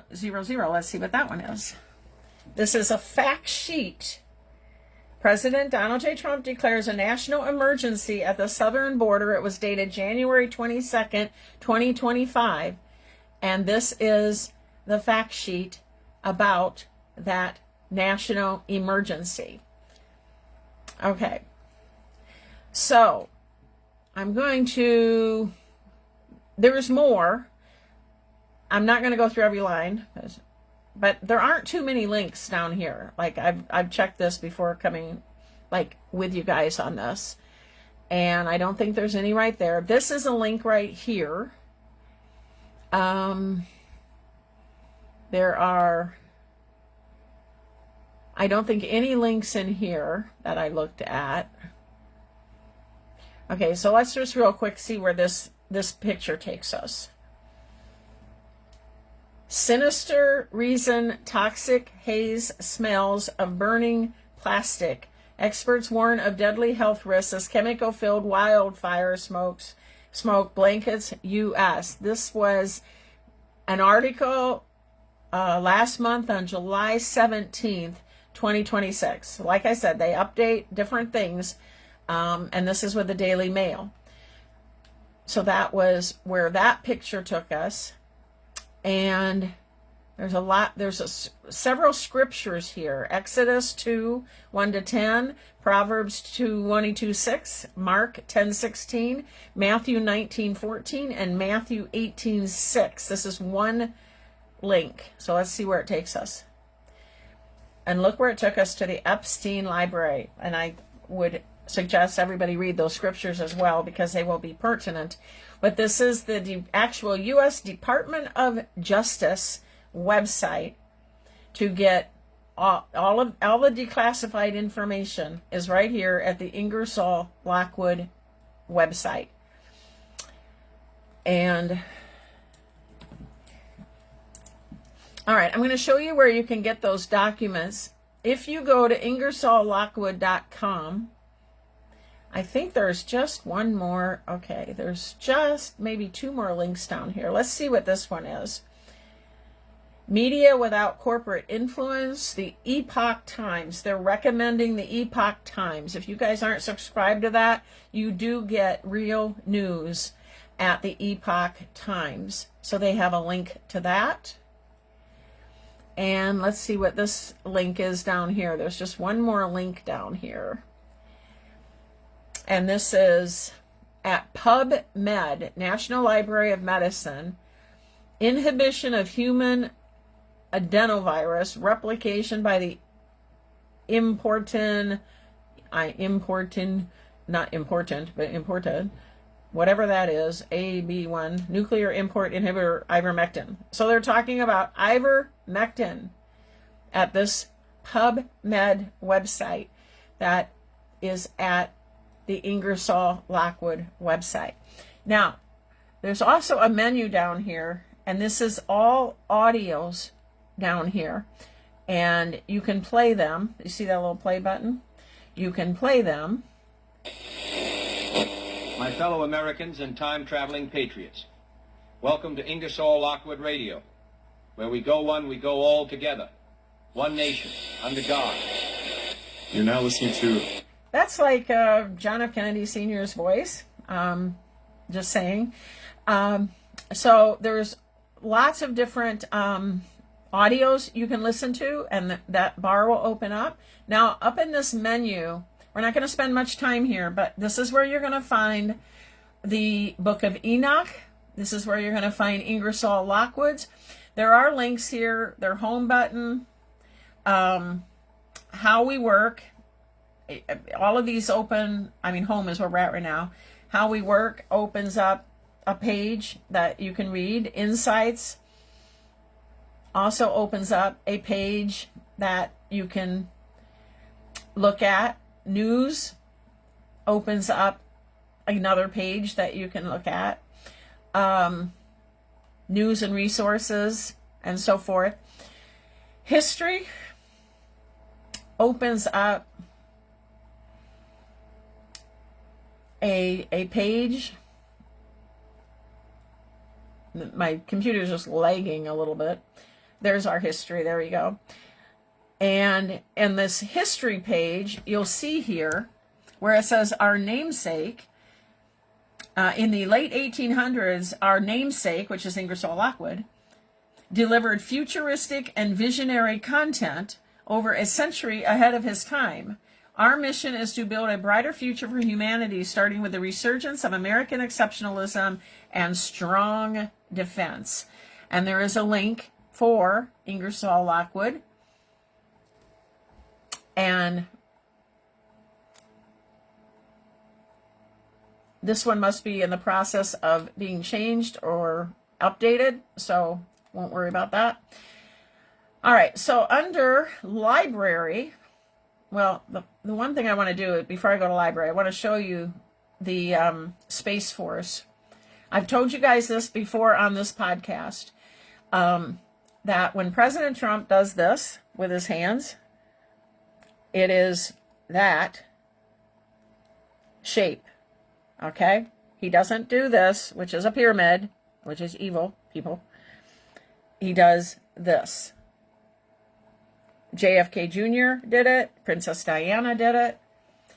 And if you click on Space Force, it tells you what this symbol means. Always above. Tells you exactly where it came from. The symbol, first used in 1961. The Delta symbol honors the heritage of the United States Air Force and Space Command. And then it says the silver outer border of the delta signifies defense and protection from all adversaries and threats emanating from the space domain. The black area inside embodies the vast darkness of deep space. Inside the delta, the two spires represent the action of rocket launching into the outer atmosphere in support of the central role of the Space Force in defending the space domain. The four beveled elements symbolize the joint armed forces supporting the space mission: Air Force, Army, Navy, and Marines. And in the center of the delta is the star Polaris, which symbolizes how the core values guide the Space Force mission, United States Space Force. So every time you see a post that says, "Oh, President Trump's doing symbolism. He's doing symbolism. He is, he's an evil person. He's doing a pyramid." He's not doing a pyramid. He is doing the Space Force. And just like JFK Jr. and Princess Diana did as well. So I wanted you guys to see, and they tell you that right here at Ingersoll Lockwood's website. If you click on the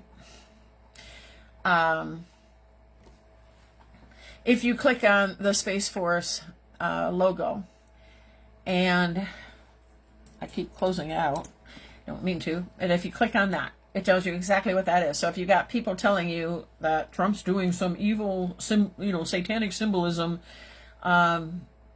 they're either purposely lying to you or they just don't know any better and they're brainwashed.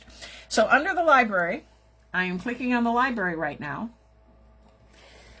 This is where, and we're not going to go through all of them, but there are multiple different documents that open up. And one of them down here is Enoch. You see this right here? And when I click on it, we are getting all the books of Enoch. There are 119 pages in this document, this PDF, and each one, from the introduction to the book of Enoch, all of it is right here. You don't even have to buy it on Amazon. You want to read the book of Enoch? And they want us to know what the book of Enoch has to say. It's an important book that was omitted from our Bible. And going back over here, if you want to look at the book, The Last President, click on it, verifying I'm human, and there it is. It is 48 pages, and you can read chapter 1. You can read all through it, all 41 pages, chapter 2, and so forth and so on. It's all here. You don't have to buy it on Amazon. You want to read about the last president, what Ingersoll Lockwood had to say, and all of the similarities, and how did he know in 1895? Good question. Okay, Baron Trump's Marvelous Underground Journey. There it is. Now, maybe it's me, but I think that looks like a young Baron Trump. I mean, I think it's similar. I mean, I'm not hallucinating here. I've always thought that. But maybe you don't, and it's all, opinions are objective. But my opinion is that face in that drawing from that book in the late 1800s reminds me of Baron Trump's face. I mean, obviously not perfect, but to me, it reminds me of it. Okay, and again, this is the book here. It's in a different format here, like here's chapter 1. And you would click on this one here, and it will open up the entire chapter. And then chapter 2 and chapter 3 and all of that. And Travels and Adventures of Little Baron Trump and his wonderful dog Bulger.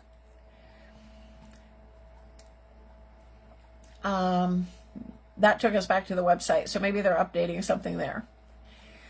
All right. And then there's also there's Washington. There's a document. I'm not going to open them all, but a heroic drama of the Revolution. And it's on George Washington. Strange Adventures of $1 Million. It's another article. Wonderful Deeds and Doings of Little Giant Boab and his Talking Raven, Tabib. Extraordinary Experiences of Little Captain Doppelkop on the Shores of Bubbleland. I don't know what some of these are. But at any rate, they're here. So there's a reason for them. Laconics of Cult. That I've opened all of these. I recommend you do too, just to see what they are. Thorium, the green energy source from the future. They want us to know about that. Thorium, energy cheaper than coal.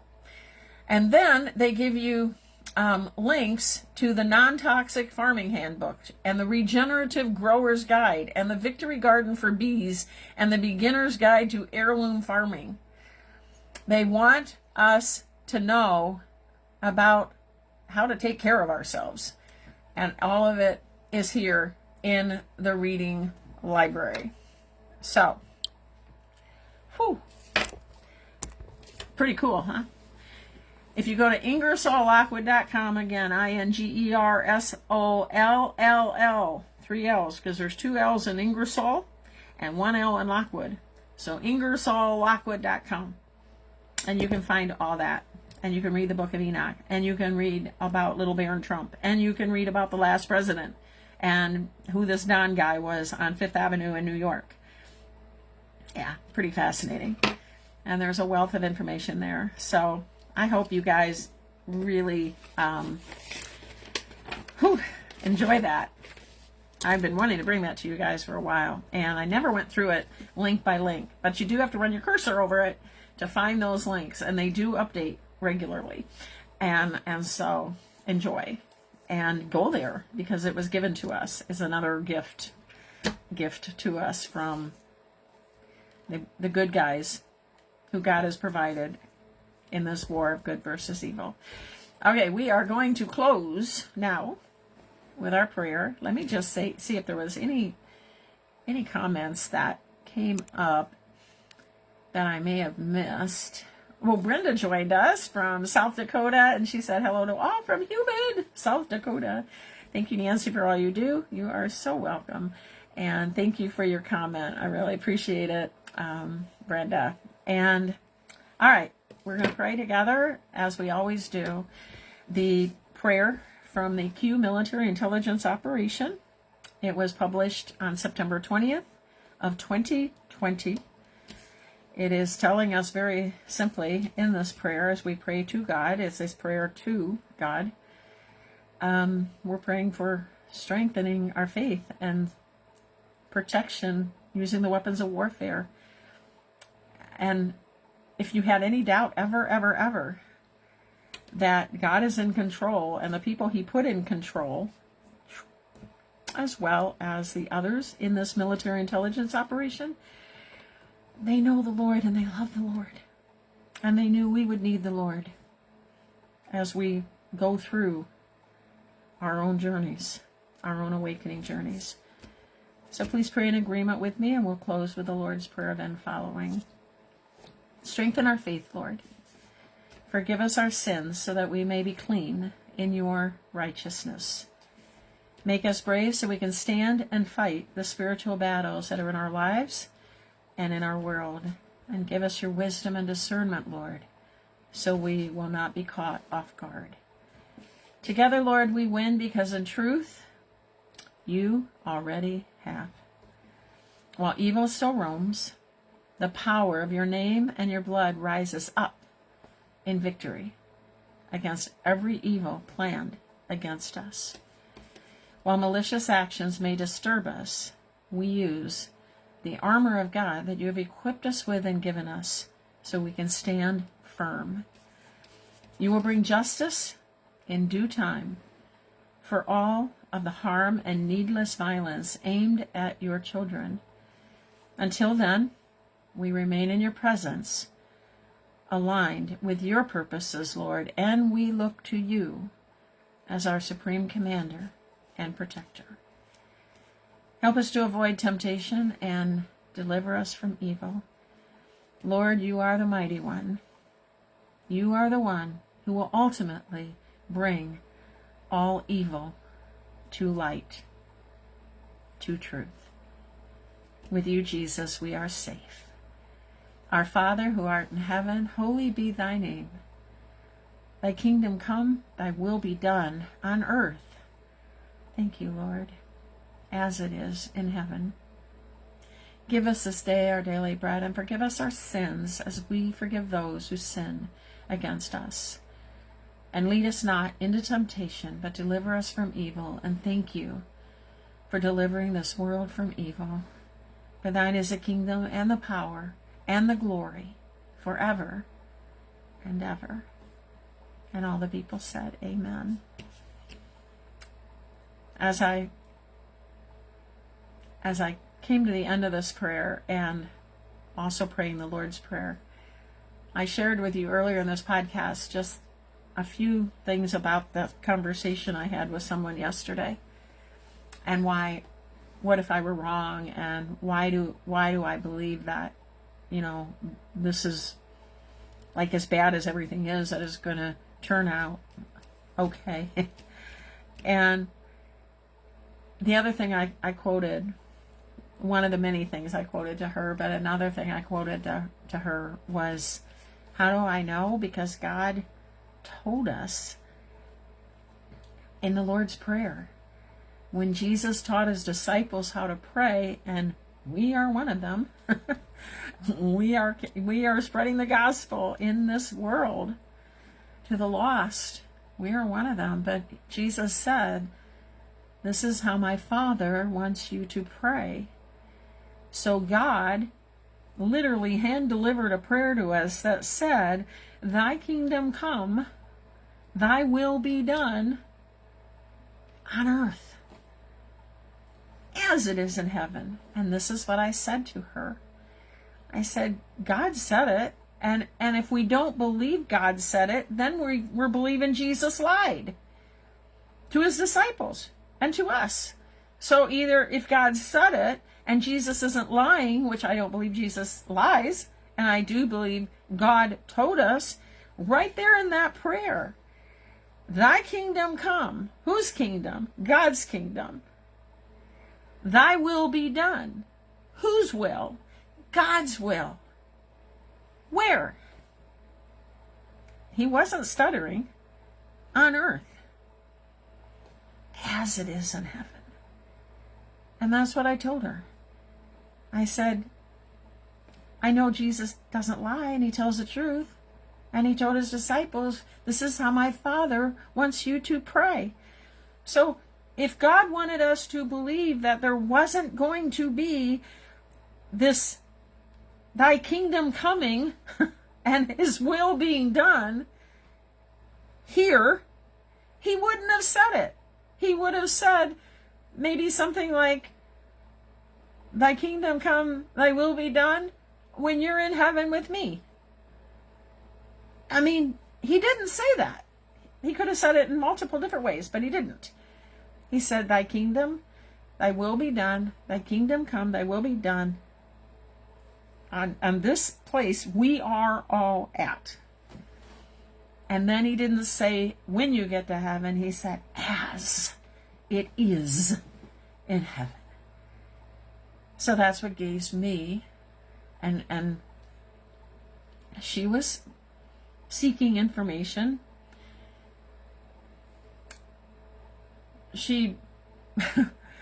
All I can say is I planted seeds. And hopefully it gives her some peace. And she'll pray about it. And there'll be breakthrough at some point with the seeds planted. And that's all I can hope for, and that's all any of us can hope for in trying to help our friends and family and those we know. So with that, I am going to say good night. And for those that stayed up with me, thank you.